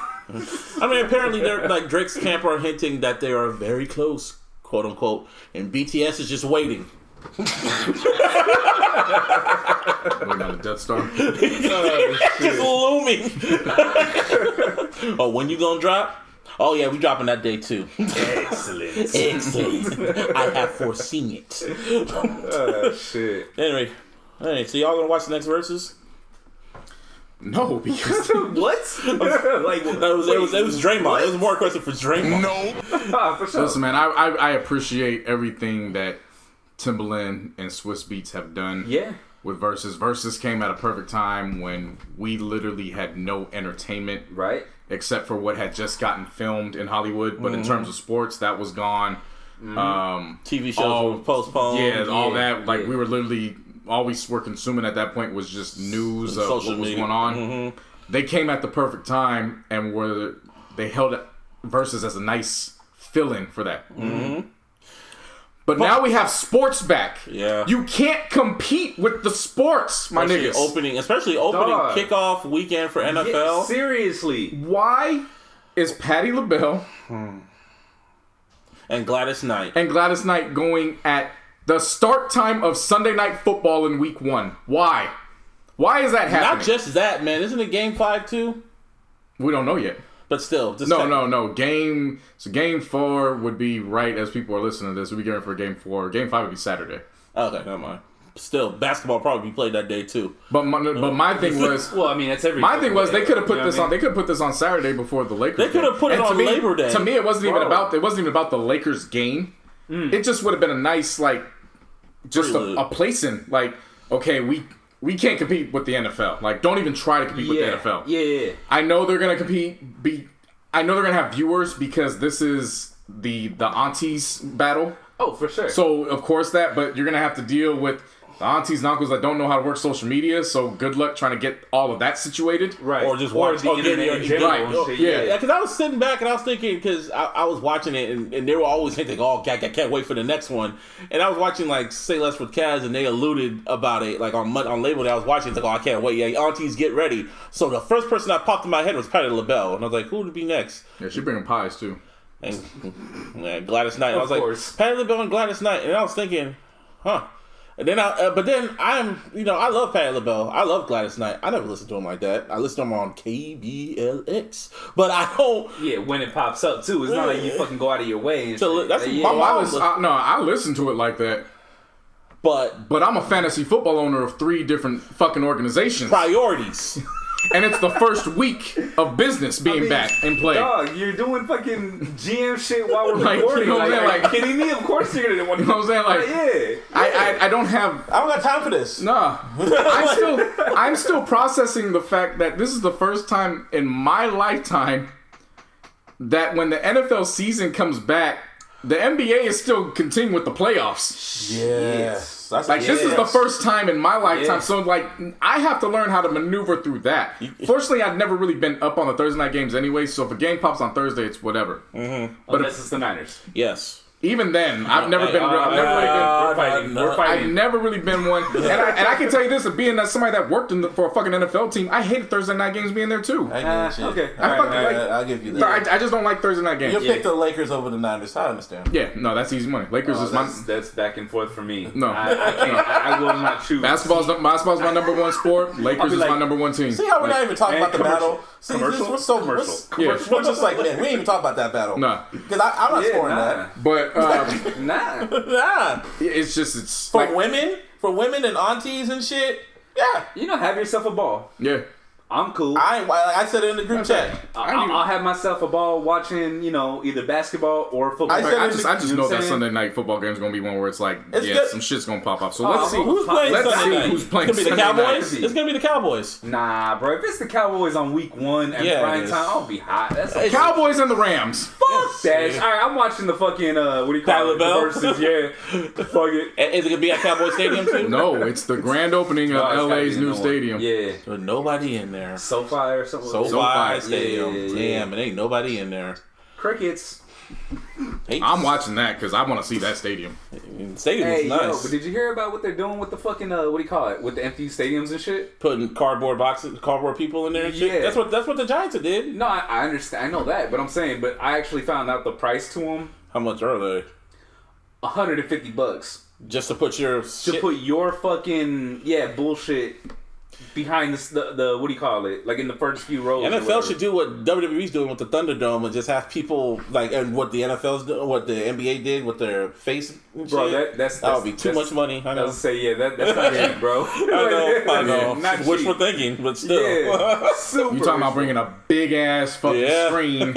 No, try to it's cover an around. entire- It's yeah. surrounded. Yeah, to cover an entire stadium. Hey. Like, The NBA, it's easy Come on, because you're in dog. an arena And and, it's you a can just small arena section, thing. and you can just section off certain areas. Yeah. An arena is like a fourth of the stadium. I know. Yeah. I know. It's just wishful So- thinking. Yeah, nah. that's beyond wishful. Yeah. Bro. I know. That's like I know. That's money. you trying to throw up a Hail Mary with that motherfucker. Yeah. bro. I know. It's just gonna be weird watching it. It's gonna watching community. It's gonna be like watching community football when with the arena with the state with people who have when they can have fans in there like the fucking. I'm gonna the tell you. Chiefs. I'm gonna let you guys in on something. What was that? I watched a team practice against itself for 4 years with no fans. Oh yeah, it's I gonna- have been mentally prepared Yeah. to watch football in any capacity. Right. What, You guys looking at like intrigued, like I don't know how this is gonna go. Oh, we know. No, I'm not. I'm not. I know exactly how this shit is gonna go. Hey, I play football. And this I just want to is see the shit. That's and it. this is actually more intriguing to me than how the NBA did it with their fans. 'Cause it's like, okay, you're bringing people in. That's like I can understand that. Yeah. This is more intriguing to me because I know how it gets down when the fans aren't there. Oh yeah, niggas gonna be cussing. They gonna be cussing. You Fighting. ain't gonna be hearing. We ain't gonna be hearing a lot of. Now this is a guy that because it's gonna get bleeped out. So I'm gonna hear his ass. Fuck Chris Collinsworth. Shit. Still. Thank To God. As a staff record label, as a motherfucking crew. Now, if only Fuck we can Chris get rid of Collinsworth. fucking Booger, or is he on? Is he? Yeah, Is he still on? Oh yeah, he's gone. He's gone. Yes. It's a whole different Monday Night Football crew. Hallelujah. hated that motherfucker. He was so annoying on that shit, saying the most obvious shit. I'm praying to God right now, brother. I'm thanking him. Okay? Just give me a second. All right, go ahead. Who's worse? Amen. All right. Who's worse? I'm gonna give you 3 names. Who's worse? Chris Collinsworth. As a former player turned analyst, is it Paul Pierce, Booger McFarlane, or Kendrick Perkins? Kendrick Perkins. Wait. We gotta throw Chris Webber in that mix as well. Chris Webber, I'm kind of letting go because of what happened. No, listen. I'm kind of giving him some time just because of how he represented himself when the protests. But that shit's over with now. Okay. Yeah, but I'm kind of giving him a week. He kind of earned that from me. Right. And I haven't really heard Chris Webber because before this series, I was always watching the Lakers channel games, so it didn't affect me in that way. Nah, it's Kendrick Perkins. I would still listen to Chris Webber before I listen to those 3 willingly. Kendrick Perkins, really, he's slowly becoming. You know how Tyreek is becoming Ghost. You know how Tyreek is becoming Ghost. Kendrick Perkins is literally becoming Coonlock. Yeah, he's becoming Coonlock very slowly. I would say that he's just very fucking like. He don't say anything that's intelligent. That's like Coonlock. No. You gotta give that guy a little bit more credit. Yeah. He's a smart dumb nigga. He's a smart dumb. No, he's just his mind's twisted. But even then, what he says, it makes sense to him, so I get it. Yeah. Like Kendrick Perkins, what he says is factually incorrect. Like it's not shit true. Don't make sense at all. But like, bro. have you heard no what he says? Yeah. It just doesn't make any sense. He said, "Oh, you could get Michael Jordan. He wouldn't do what LeBron's doing at 35." And it was like, fam, what? Okay. At 35, they just won MVP. He won another title. He was like on all defensive team. Like, what the fuck are you talking about? Like, that's what I'm talking about. Like, factually, he's not correct at all. Like, well, Booger really annoyed me on commentary. Booger to me was just funny. Like, it was just like he would say the most obvious stupid, shit, bro. But it was funny. It was like he would say shit that we saw. You know what I mean? Like. And not in a creative way, you know what I'm saying? But that's why it was funny, because to me it was like what would happen if they put Magic Johnson back on TV. Oh shit! Come on, bro. Like his tweets would just come back to life. So that's why it was funny. Like you just don't do it. Paul Pierce for me is just like he can never get out of his own way because he has a lot of personal bias. So now I will say this: he was correct when he said that Jaylen Brown was going to be the second best player in the Raptors Celtics series. Mm-hmm. I thought he was bugging when I thought he was disrespecting Pascal Siakam until the series is played out, and I'm like, nah, the Celtics actually got the best 2 players in this series, in Tatum and Brown. Right. So I'll give him that. But any other time, like he sounds wild. Like I'm not even going to repeat what the pause-worthy shit he said last week. Oh man, nah. But even that, it was like, all right, like nah. All right, man. Meanwhile, I just don't like that guy. Yeah, no, like, at all. Same here. Yeah. No, Paul Pierce. Paul Pierce. Yeah, he's annoying. Yeah. I just really don't like that guy. He just has an aura about him that like I just want to hit him. Screams bitch assness. No, not even that. It's just he just has an aura where it's like what he like Eddie Griffin's grandma said when he was doing a stand-up, just hit him in the jaw. Hit him in the jaw. Like he just has that aura where it's just hit him in the jaw. Yeah. Hit him in the jaw. And believe me, I would. Yeah. Like I would. Not even second guessing. Meanwhile, who I feel is the greatest. We really just went so far off the Verzuz shit. That's just this was the point. Verzuz was going to lead us into sports to let you know because hey, they're doing this on a sports day. Yeah. No. Meanwhile, Ernie Johnson is ours. I thank God every single Thursday we get Ernie Johnson. Man. Now at this point, it's not even just Thursdays. Anytime it's on TNT, we get Ernie Johnson. Yeah, he was on a roll last night. Every song they played, and Shaq was trying to throw him off. Hey, Ernie, who's this? And the first song was Hustlin'. He said, hey, Ernie, who's this? And he goes, that's Rick Ross. That's my yayo. Okay, Ernie. And then they threw out Sicko Mode. And he's like, he goes, yeah, they're doing Sicko Mode. And he goes, oh, Ernie, who's this? And he goes, oh, that's Drake and that's Travis Scott. And they was like, oh, okay. Then they threw in the beginning beat of How We Do. And Shaq was like, oh, no, okay, Ernie, who's this? And Ernie said, G-Unit. Wow. Oh, my God. Wow. Was it just the claps or what? It was the whole entire beat leading up to the intro. Right, for sure. Yeah. Like the whole 8 bars. Yeah. No, go back and watch all the videos on Twitter. That I was watching that and I was like, you gotta. This is what we've known from Ernie from all these years. Like, for real. Ernie to me is the best host in basketball. He might be the best host in sports. No, he's up there. Like I would. I gotta really look at it. Who's the dude that goes? He's top 5 certified. Oh, easy. Who's the dude that goes bang? On the commentary. That's Mike Breen. He's cool. Yeah. But he don't got a pulse on the culture like Ernie does. Ernie got a pulse on the culture. Yeah. On top of that, Ernie is Survivor. Like, remember, Ernie had cancer. Yep. So, True. like, he looked death in the face and said, "Nah, nigga, I'm here." Verbatim. Yeah, verbatim. Yeah. So no, last night's Inside the NBA that was awesome. It was Yeah, fun. your LeBron James is on one that game. Yeah, It's typical LeBron James. I said Lakers in 6. You said 5. Only because I didn't expect playoff Rondo to return. Huh. And game 1, it was shaky. Yeah. Yeah, like it was shaky for not for the whole team, but you know what I mean. Like, things just weren't clicking right. Yeah, You know what I'm saying? but particularly when he got in the game. Okay, yeah. And then game 2 and game 3 happened, and I was like, the myth is true. It's playoff Rondo. Oh shit! I just want to see him do that fake. You know what I mean? Yeah. He always does. Oh, the cradle. Like, yeah. If he does the cradle, no, I'm turning I need to see that. If he does the cradle, I'm turning the TV off. I'm not watching it anymore. Like, no, this is great. I need to see it.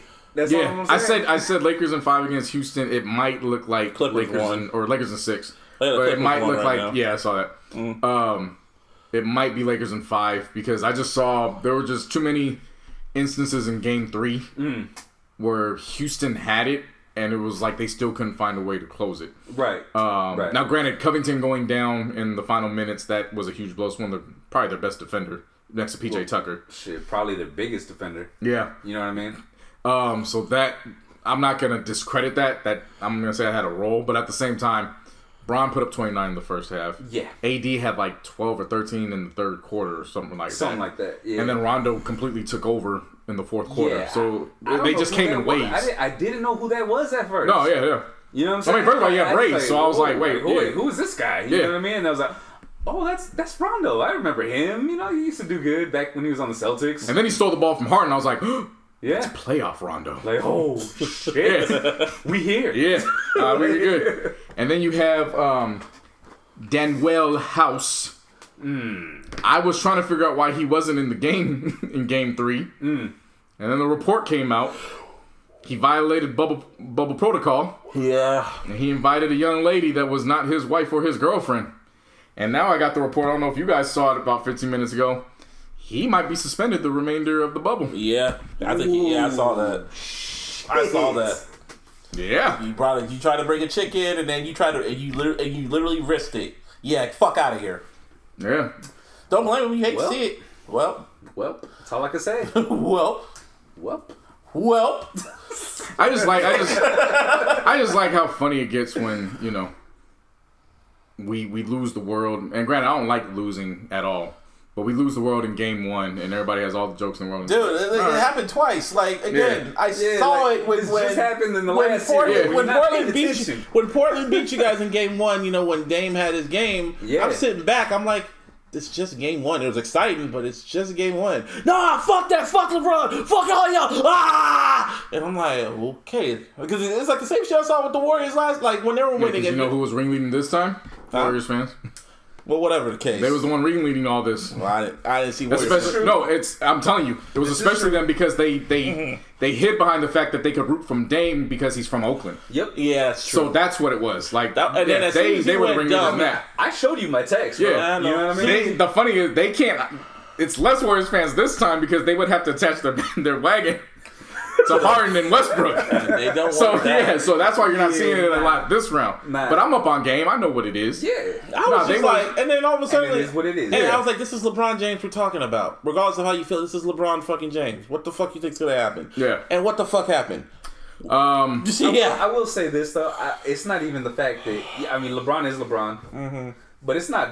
We mentioned it. It's a you know team. what I'm saying? Yeah, it's really not just LeBron. Like he needs Anthony Davis. He needs a third person, regardless of who it is. You know Lakers need those Mamba jerseys fixated into we statement need those jerseys. motherfuckers every fucking day. Like every I game. told you, I've told you guys, that jersey needs to be the official statement jersey. Yeah. So anytime you go into a game where you need to talk big cash shit, you put the Mamba jersey on. Yep. Yeah. I agree with that. Because every time they're 2-0 in those jerseys. Yeah. And they put them on at times when they've like literally balled out. Well, they put them on. I don't know if you noticed it. They only put it on from home. I'm pretty sure it's game 2. Yeah. And the reason why is because of the Gianna patch. Well, it was game 4 for the first round. Was it? Yeah. Yeah. Because remember that was the final game because before that was the 824 though. Yeah. That one, yeah. Right. But like in this series, game 2. Yeah. It was like, and they highlighted that shit. Even on I'm talking about the Lakers Instagram. Yeah. They highlighted the 2 patch. You know what I mean? game 2. So it was like, it is what it is. I'm just seeing LeBron James just. I'm good with that. He's just in a zone right now, and I think he's cooking. Oh yeah. Also, the Bucks is gone. Giannis staying or leaving? He's leaving. He's leaving. See, I'm 50-50 on it now. I really am. Especially after the statement after they got eliminated. What was the statement? They asked him like, "Would you seek out a trade?" And he's like, "No, I'm here with the Bucks." And that's that. He ain't gonna tell you all that. But see, that's the thing though. Everybody else I ran believe from that it. shit. Everybody else ran from it. There was like, "No, I we'll figure it out when it comes to it." Like he came out front and he's like, "No, I'm here." We're Says that now. So no, but you gotta remember. Honestly, it's not up to him technically. Yeah, like he can request a trade, but it's still not up to him. Yeah, he's not in free agency yet. He still has one more year. And you gotta remember, some of these guys that really idolized Kobe, they want that a part of their legacy to be a part of one franchise. So that's why I'm 50-50 with it right now. Where it's the move would obviously make sense for him to leave. Definitely. Yeah, but what does he value more? Because if he values the fact that, no, it's on me and I need to find a way to get it done, then he's not going anywhere. And we got to see how that plays out. Yeah. But I will say I did not see that series going the way it did at all. I don't think nobody did. No, there was a bunch of people that picked Heat in 6. Mm-hmm. I just didn't expect how it played out those first 2 games in particular. Like, whatever happened after those first 2 games is whatever. Mm-hmm. But those first 2 games in particular, it was like, whoa. Wait, hold on. 0-2? What? Yeah. Like what? And it wasn't just 0-2. It was like, they had leads going into the 4th quarter. Oh, yeah. And, like, the Heat just, like, went up another notch. Like, Pat Riley, like, what can you say? That's the godfather of the NBA. Mm-hmm. Literally. Like, he knows what he's doing. There's a reason why Butler didn't invite his family up there. Well, like I said on the going to work. Yeah, man. Like, focus, man. Like I said on the previous episode, a lot of us, we owed him an apology because when he signed to Miami, we thought that was all for off-court reasons. I thought it was for the money. Yeah, straight up. Because I mean, no fucking state taxes. Right. He's getting that whole contract. Yeah. You know what I mean? That's what I thought it was all about. But then you see, turns out I was wrong. Yeah. Then you see Tyler Hero. Tyler Hero for me is going to be an excellent player. And you see Duncan Robinson, who worked his way up from undrafted to now he is a 3-point specialist. Yep. Jay Crowder, I completely forgot that they were teammates at Marquette, so they already had good chemistry. Oh, fuck, I didn't even know that. Yeah. And then Bam Adebayo. Like, it's fucking Bam. Yeah. And we've seen this from Dragic being in the West Coast all those years, so this isn't nothing new. Yeah. Dragic is nothing new to us. Yeah, no, we were trying to get him at one point. Pat Riley put a squad together, man, and the fucked up thing about it is he put a squad together selling Jimmy Butler on, this is going to be your team from now, but we're going to use what you do as the foundation with this team to go attract somebody to bring in so that way it makes your life a lot easier. That was the sell. There'll be some shit if Giannis goes there. And that's a lot of people are saying Warriors. People are thinking. I'm under the mindset of it's Miami that everybody has to be worried about. That'll be some shit. See, the thing about it, though, if he does go to the Warriors, they're gonna have to give obviously. They gotta trade. They gotta get people out. They gotta get rid of players because they're right at that cap limit. Like it's gonna be rough to fucking make that transfer at that fucking limit. Yeah. But Pat Riley still has cap for he's got him. space, bro, and that's the scary thing. He's got space and he's got no state taxes.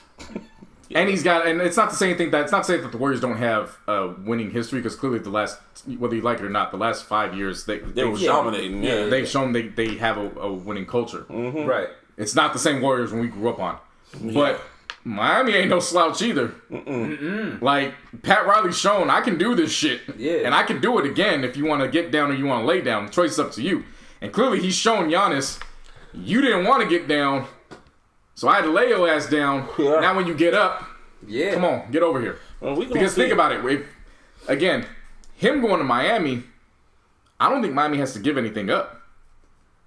I think their space is, if they do give up, it's people outside the rotation that they just really got to get out to clear the cap space. I don't know about that. I think they have enough. It's not a free agent thing. No. I'm not talking about for next year.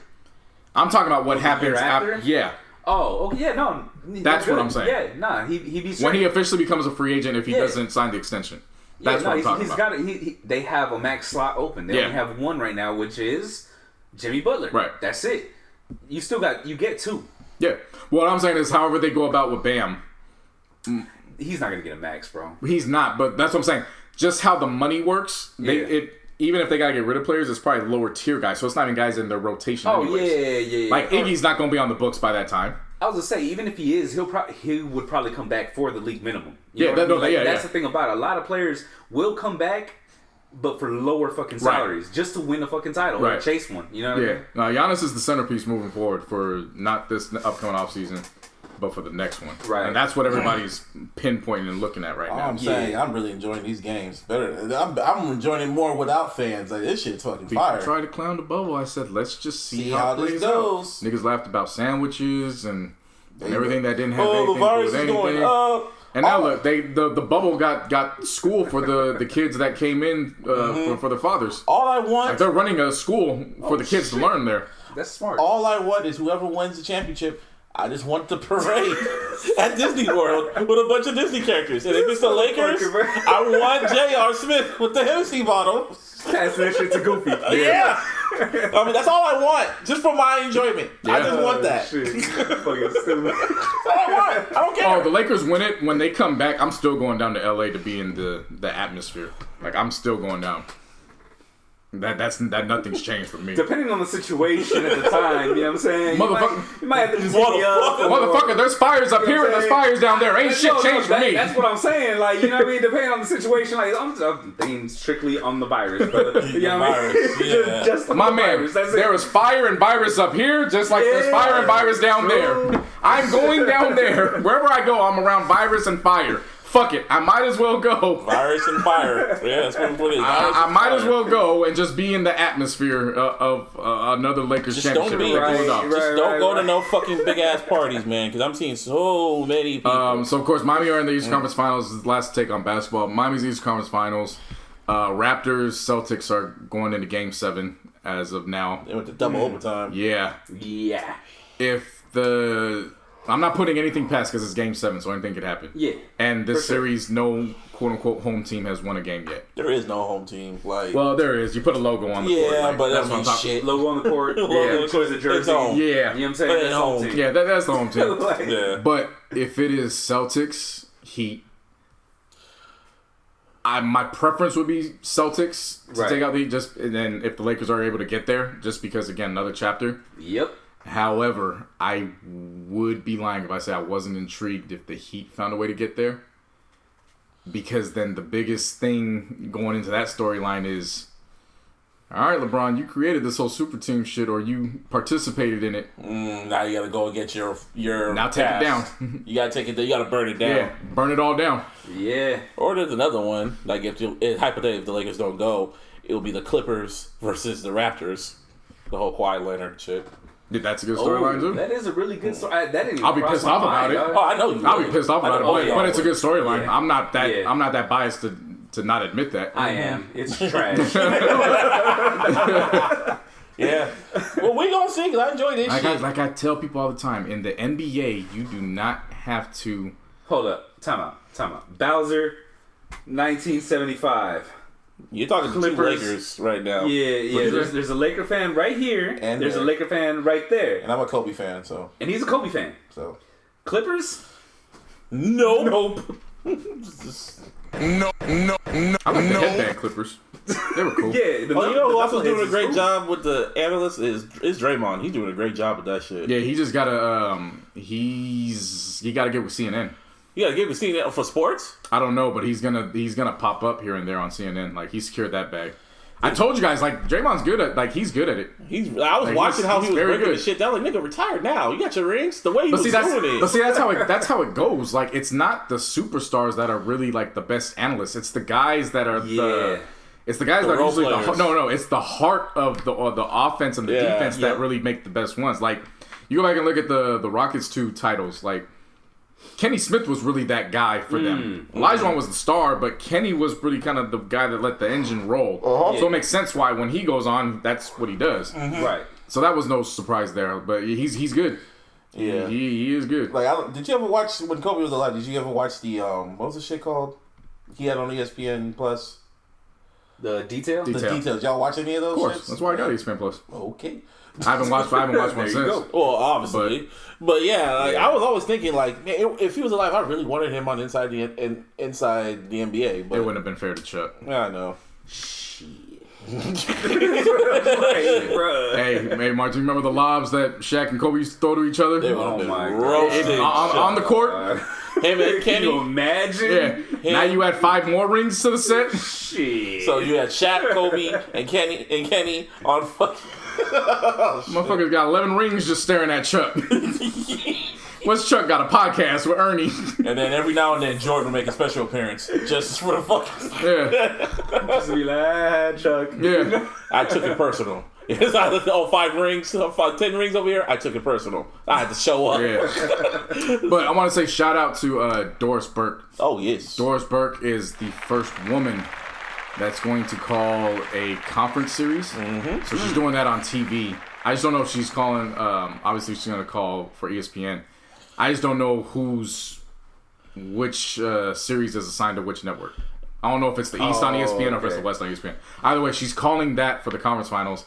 Then for the finals, she's being an analyst for the radio. Mm-hmm. Oh, shit. First woman to ever do that. First woman, period, to do all that. And y'all know I love me some Doris Burke. Like, oh, yeah. I love hearing Doris Burke talk basketball. Yeah, if you don't women talking sports, Doris period. Burke, you got problems. Yeah. Women like, that talk. No, but her in particular, bro, yeah, like, she knows she As an knows analyst, like her shit. because she was a legitimate point guard. Like, Yeah. she played the game and she knows sees it. this Yeah, shit. she sees sees it it from a player's perspective. Right. You know what I'm saying? Like, something she's funny, too. Yeah. Oh, Yeah. yeah. Yeah. She's hilarious. I Yeah. love that woman. Yeah. Who's the other black Same chick that's here. with the NBA? Not Candace Parker. Is that her name? Yeah. Yeah. Yeah, She'll be good. she's in the WNBA and then she's also on the show that has D Wade. Yeah, she'd be a good analyst too when she retires. She already is. Yeah, I'm saying. She's already got her foot in that door. Yeah, for Yeah, sure. that's You what know I'm what I mean? saying. But yeah, man, this is great. This is great. Sports back. I didn't think it was gonna come back, but it came back. Yeah. Like I said, man, I talked all that big shit. We all I did didn't back know. in March. No, I'm talking about me. Oh, I talked all that big shit about fantasy football Oh, yeah, because it you was did. like, I don't even know what the fuck's going to happen. And then somebody broke it down and it was like, regardless of what the fuck happens, why would you wait till next year to get guys when you could just get them next year and let them sit on your roster if you in keeper leagues? And I was like, you right. motherfucker, you was right. Motherfucker, you. So I started strategizing. And I got back in the game. And all my keyboard was moving all Labor Day weekend. Oh my I God. understand. 2 of my leagues, man, I am in independent defensive player leagues. You got the Wolves playing in the background on repeat, huh? Oh man.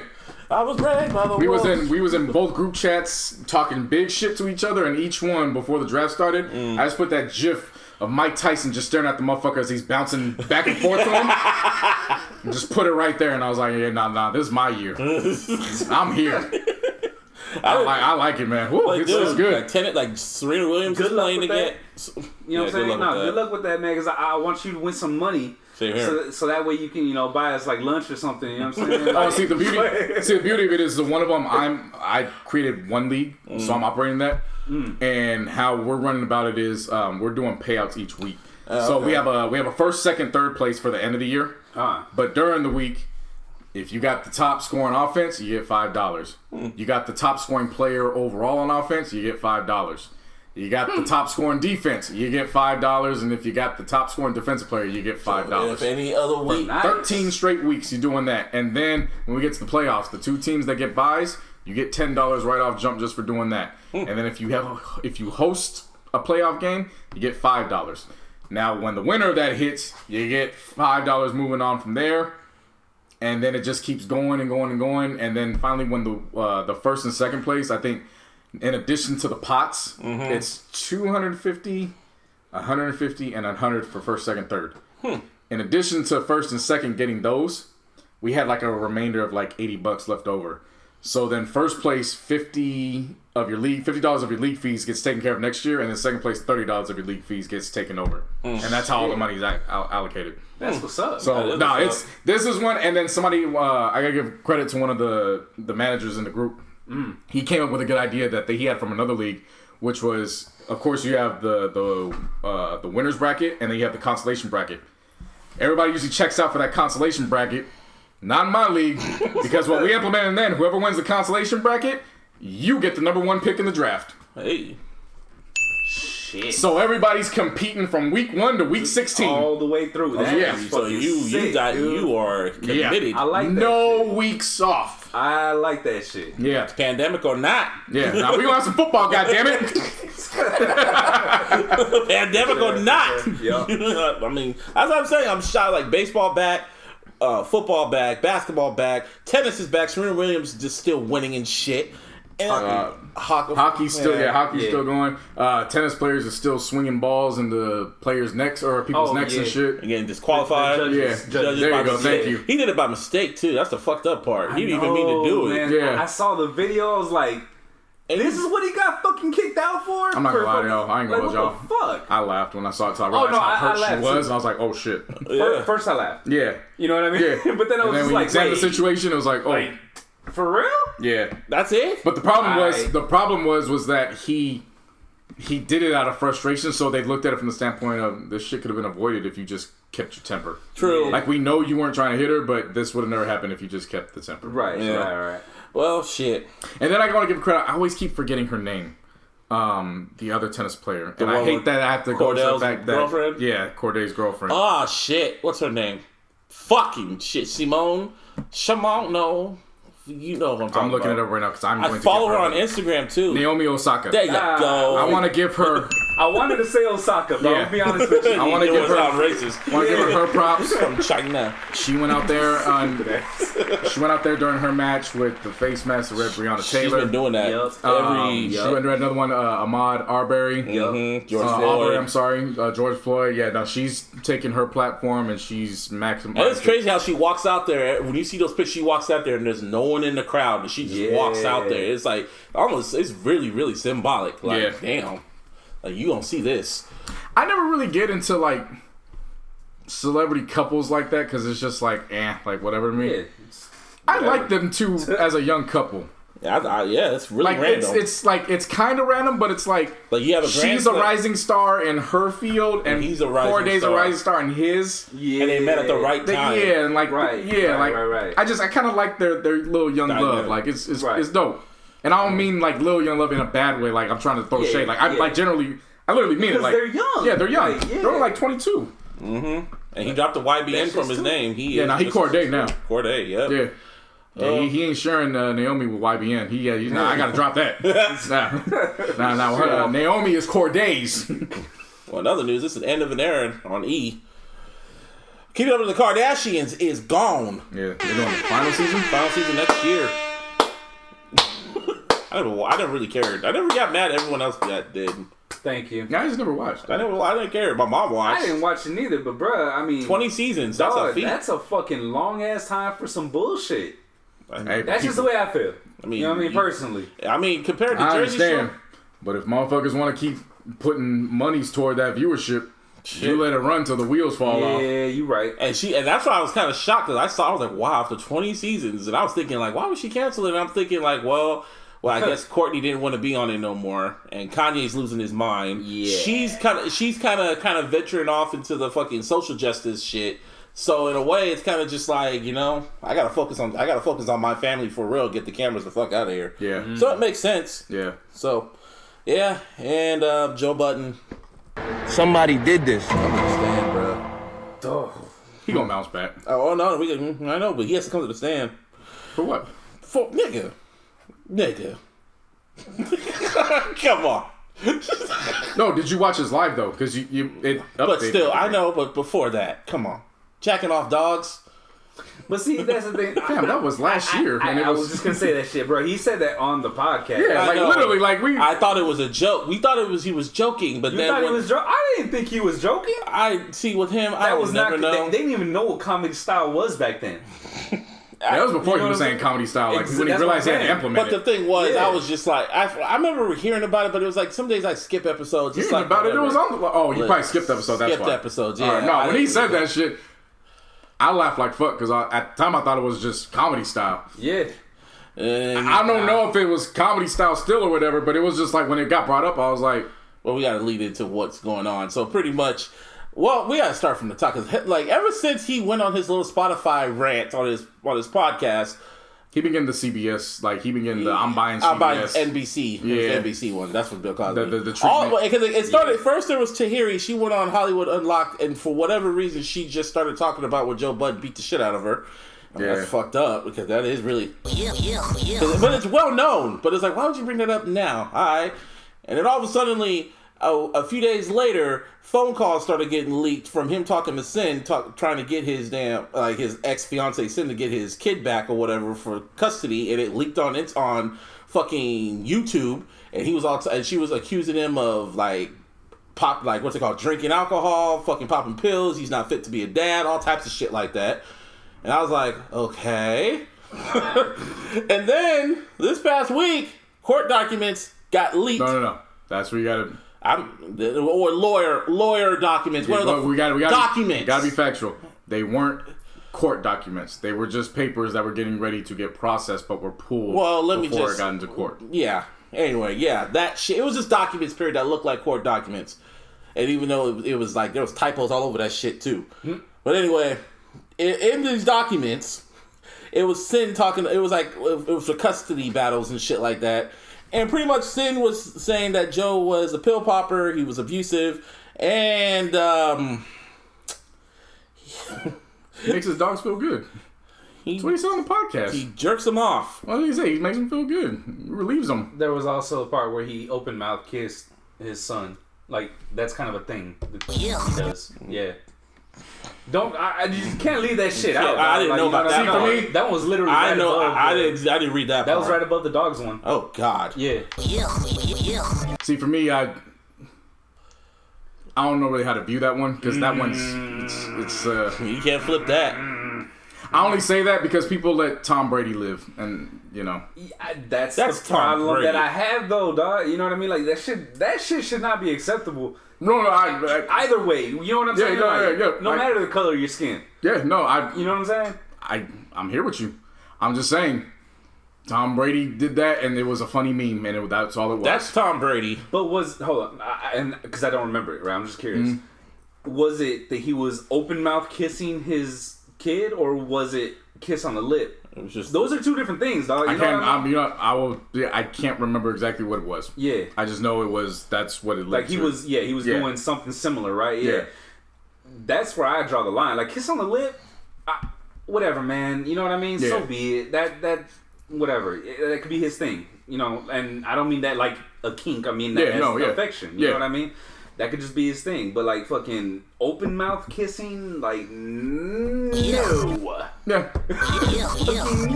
And then what other shit was going on? Andrew Schultz went on his podcast, and he revealed from a grapevine, quote unquote, that he asked for the reason why him and the Spotify fallout went off was because he asked for $250 million. That to me ain't a problem. I'm sorry, I don't see that. I don't see that as a negative. It's not. No. When Spotify pulls you to use you as the test dummies, and then they bring in other people and they just start throwing the bag at them, I gotta start looking at the value of all those accumulated and how much money they're bringing in, and I gotta be like, okay, well, we spearheaded that. Yeah. So if that was what he asked for, run me my money. And not only that, but he also mentioned I wasn't sure if it was last episode or the episode before, where he was talking about they were trying to buy the pull-ups, whatever Rory Parks or Maul did. Yeah. You know what I'm saying? So it's like it was anything that it's not like fucking, you know what I mean? Right. So you got to get as much as you can in that type of situation. If that's what you're gonna go with. If Spotify wanted more, if they wanted the entire Joe Budden brand, not just the Joe Budden podcast, but they wanted all of it, then $250 million ain't nothing. Like. And then to add insult to injury, I think last week or 2 weeks ago, he was going in on Charlamagne the God about ownership and you're just an employee at iHeart, blah, blah, blah, blah. After all this shit's coming out on Wednesday, it got announced that Charlamagne has his own podcast network called Black Effect, where it's nothing but black podcasts. Yeah, this is with iHeartMedia. Shout out to him. Yeah, that's a round of applause. Yeah, that is. Shout out to him. I was shocked. Yeah, I'm sorry, Martin. We left out the biggest podcast a part of this. Just start listening and then get to the no, because the biggest one is the first one. The Black Effect Podcast Network launch lineup will include Drink Champs with Nori and DJ Effin. Shit. All the Smoke with Matt Barnes, Steven Jackson. The 85 South Show with Carlos Miller, DC Young Fly, and Clayton English. Oh, wow. Horrible Decisions with Mandy B and Wheezy. Ooh. Dropping Gems with Debbie Brown. Ooh. Holding Court with Ebony K. Williams. Ooh. Carefully Reckless with Jess Hilarious. Ooh. Street Politicians with Tamika Mallory and My Son. Ugh. Hot Happy Mess with Zuri Hall. Ugh. An Entitled one with Bonang Mateba. Okay, that's a dig. Hello Somebody with Senator Tina Turner. POD with Ashley and Tammy. What? Straight Shot No Chaser with Teslin Figaro. Oh my God. Laugh Does it and keep Learn going? with Flame Monroe. Executive produced by Tiffany Haddish. Oh, Checking In with Michelle Williams. Dude. Cut to It with Stephen Smith Sr. No Ceilings with Glasses Malone. Oh yeah, I heard about that. what? And Yeah. Gangster Chronicles with Reggie Wright Jr., James McDonald, and MC8. And Oh, my God. Charlamagne owns that name. He owns that network. After Joe Budden did a whole fucking 90-minute rant on him saying that you need ownership, you just a fucking what's it called? An employee. Yeah, and he was all Charlamagne talking was- about Dame. This is why I look up to Dame Dash, and Charlamagne pulled a hove. It was Yeah, it was ace a in the chess hole. move. It was a chess move. That was checkmate. Damn. And then what made it funny is that someone got an old tweet from Joe where they said Joe is like Charlamagne, Joe Budden is a network. We'll talk soon. And I was like, damn, that is an L Well, that did not age well. at all. And I like Joe, man, but damn. Yeah, nah, I fuck with Joe, man, but like, That's- I mean, I'll give Joe this. Joe is a brand. This is a network. Yeah. Like, And that's one hell of a fucking network. Hell of a fucking network. Oh my God. When you mentioned Steve Smith, like all the way down there, I was like, wait, what? How come that wasn't more towards the top? Like, you know what I mean? He got Yeah. drink champs. Like, dog, Yeah. drink champs. And obviously, it's got to have his own too, right? The Brilliant Idiot No, shit. no. nah. Really? Oh, Right is now that- it's not on there. probably because it's part of Loudspeakers. Yeah, loudspeakers. There you go. Yeah. That's the one. Yeah. Probably. But yeah, man, shout out to Charlamagne, man. He found a way to make it work, and that's part of what he was trying to tell Joe. Charlamagne just started Death Row a podcast. You feel me? Or maybe should I say Def Jam a podcast? Yeah. This is the first network of podcasts that's... No. What's there's his a name? few, Black Combat Jack did that shit. Loudspeakers. Oh, you're talking about? to this magnitude. So that it was kind of with that magnitude though, I mean, to that magnet, I don't know. but not like man. this. But yeah, That's what I'm saying. not like No, this. this- Because these you are gotta figure established those two. podcasts. Yeah, they That's what I was are about to He say. just brought them under, like... his own umbrella. Yeah. and it's a partnership with iHeart. Damn. Yeah, it's a partnership. I mean, the That's 85... interesting. Look, the 85 South Show with Carlos Miller, DC Young Fly, and Clayton English, like, them as a trio is dope. Pretty much. Now they got their own pod. Like, they're a part of this Yeah. brand. Pretty much Seriously. what just happened right now is Joe got competition now. I mean, He does. Not to too an much. extent. Yeah, I was gonna say, bro. Yeah, I remember Matt Barnes and Steven Jackson. They I'm always talking about the focus- hip hop ones like Drink Champs and the Glasses Malone. Well, Drink Champs shit. is always the... If you're putting them all together, then yeah, he does. But think about that. You're putting how many of those? Okay, Just ring let me off? just let me rephrase that. He's not going to be the top podcast like that. He's not going to be number one like that. I still don't see why not. I still disagree on that. Yeah. You don't think so? Okay, well, Yeah. I'm just saying. I mean, we'll see. We'll Yeah, see. We'll Now, definitely give now, you iHeart- that's for that sure. looks like the damn because- Avengers, man. Now, I'll give you Yeah. this stance. This happens as iHeart is backing them while Joe Budden and them are leaving Spotify. So I'll give you that where maybe that plays a role. But I just think Joe's fan base is too... His brand's to the point where it's wherever he goes, they go. They don't question it. I mean, the fan base goes. So he doesn't goes lost that. on tour, bro. Like legit tour, not like fucking. We'll do 1 or 2 shows Yeah. here. No, he legit travels the United States. you know what yeah. I'm saying? And it's Like, no disrespect, but I mean, even to the extent of Drink Champs is a hip hop podcast, but it's more of an interview or like a interview, celebration yeah, of a. I'm curious about of the a Glasses guest podcast. I'm curious Right. about the Glasses Malone shit. The Glasses Malone shit and the DC Lungfly and all those other fucking. The Glasses Malone. I really want to listen to Steve Smith. I really want to hear because that shit. because when I listened to Joe's podcast, dude, when I first started listening to Joe's podcast, it was more hip hop oriented, because he was still a rapper and he was still kind of giving commentary to what's been going on in hip hop and shit like that.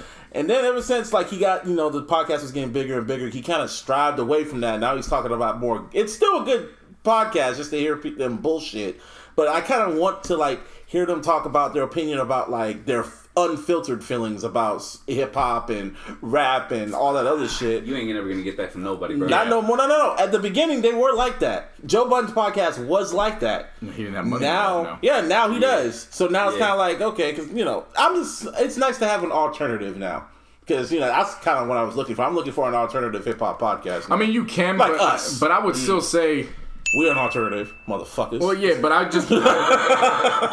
I'm still going out and saying there's still not an alternative that's on the same level as Joe Budden podcast. Yeah, there's just right not. now there is. Drink Champs. Like I said, Drink Champs is great. I tune into Drink Champs as much as I can. But Drink Champs is a different format. They bring in a guest. They celebrate the guests. They talk about those stories. All about whoever the guest is. It's strictly Joe Budden is still XXL source. Like, it's the news that's going around, and they talk about everything that's going on. So they don't really have anybody that's competing with them at that level. But with a network, we'll see how all that plays out. Because it's not just a network. It's a network that has different podcasts for different avenues. Yeah, boy. And now he's leaving Spotify, and now all this shit is on him now. I heard Oprah's going to Apple. She's doing an Apple podcast. Well, good for her. Anyway, yeah, so... I was saying she was talking about podcasts. I know, but you know. You know which one I'm going to start jumping on is the Lovecraft Country podcast. I'm going to start listening to that after HBO has all those for their show. No, of course. Yeah. But after each episode, I swear to God, I really don't know what the fuck is going on in Lovecraft Country, but I swear to God, I love Lovecraft Country. And then this shit is incredible. I'm watching this shit, and I'm like, this is just episode 4. I really be watching it, and I'm like, yo, my man, this is it's too much. It's too much, but I love the ending, the payoff of all the racist that dies at the end of every episode, and it's like I can watch this shit 100,000 fucking times and never get bored of it.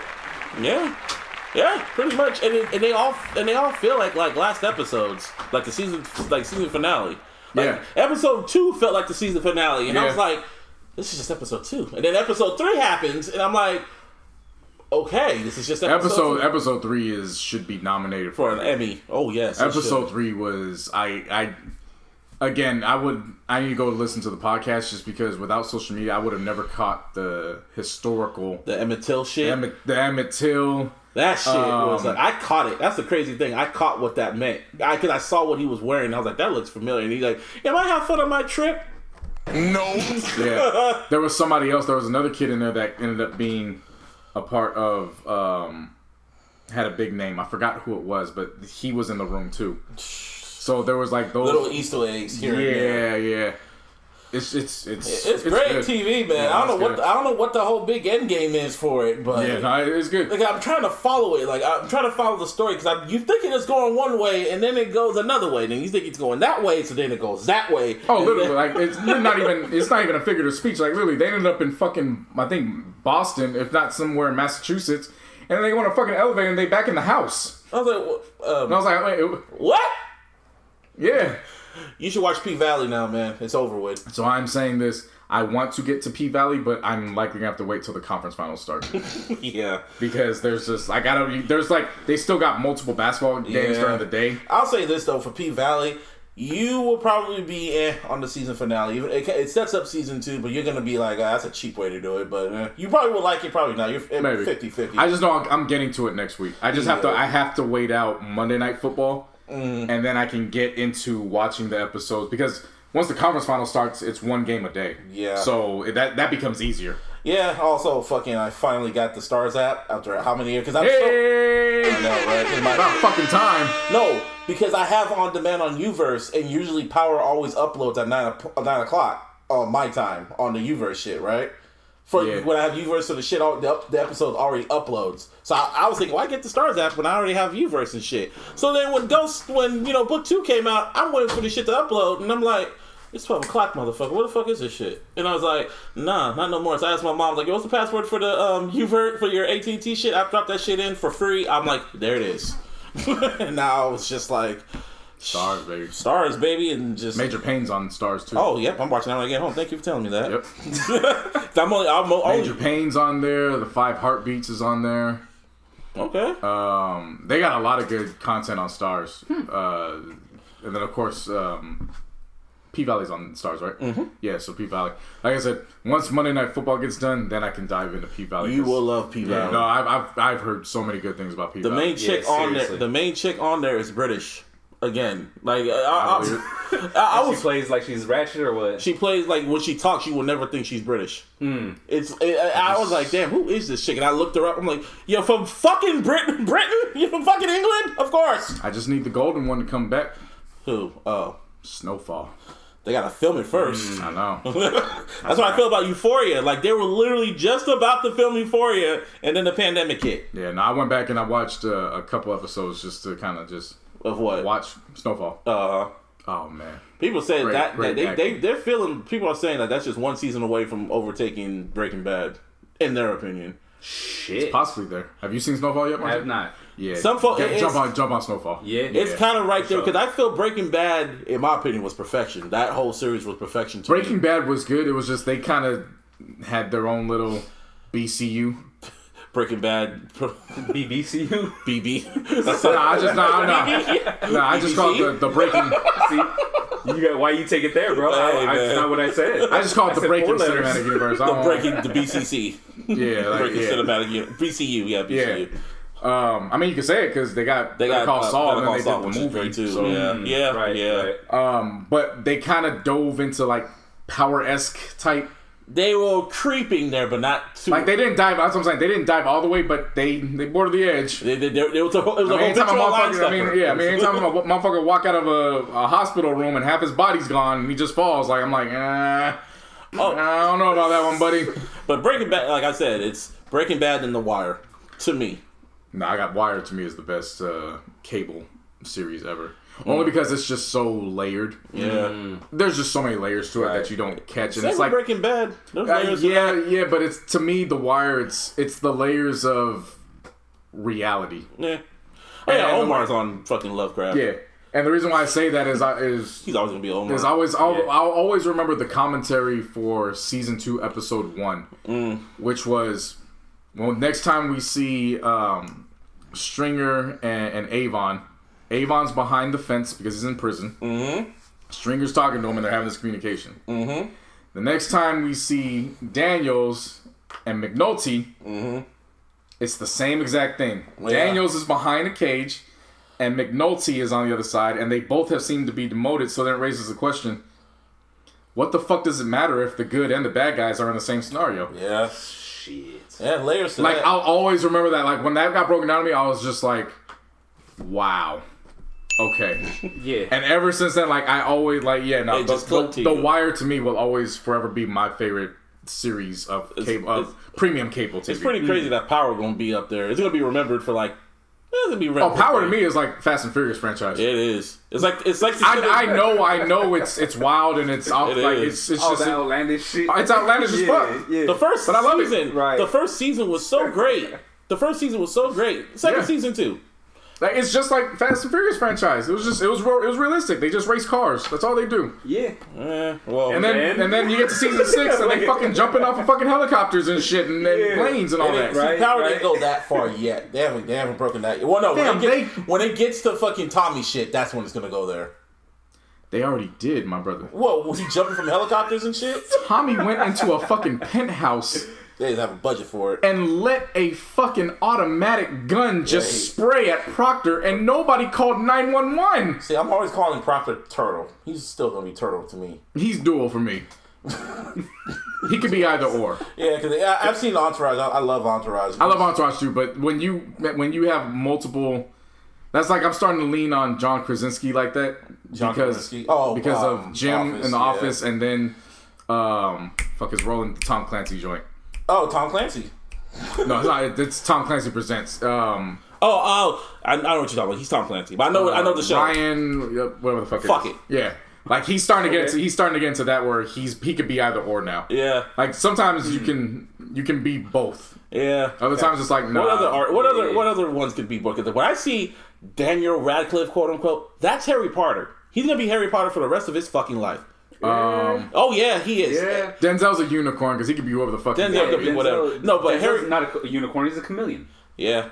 See, Denzel Washington. Well, I say he's a unicorn because I really don't remember a lot of people that could just be whoever the fuck. Yeah. Nah, see, Daniel Radcliffe, no matter what role he plays, he's Harry Potter. Emma Watson, that's Emma Watson. That's not Hermione. She graduated from Hogwarts. That's Emma Watson. I'm gonna call her Emma Watson. She graduated. Marcus Houston is always Roger.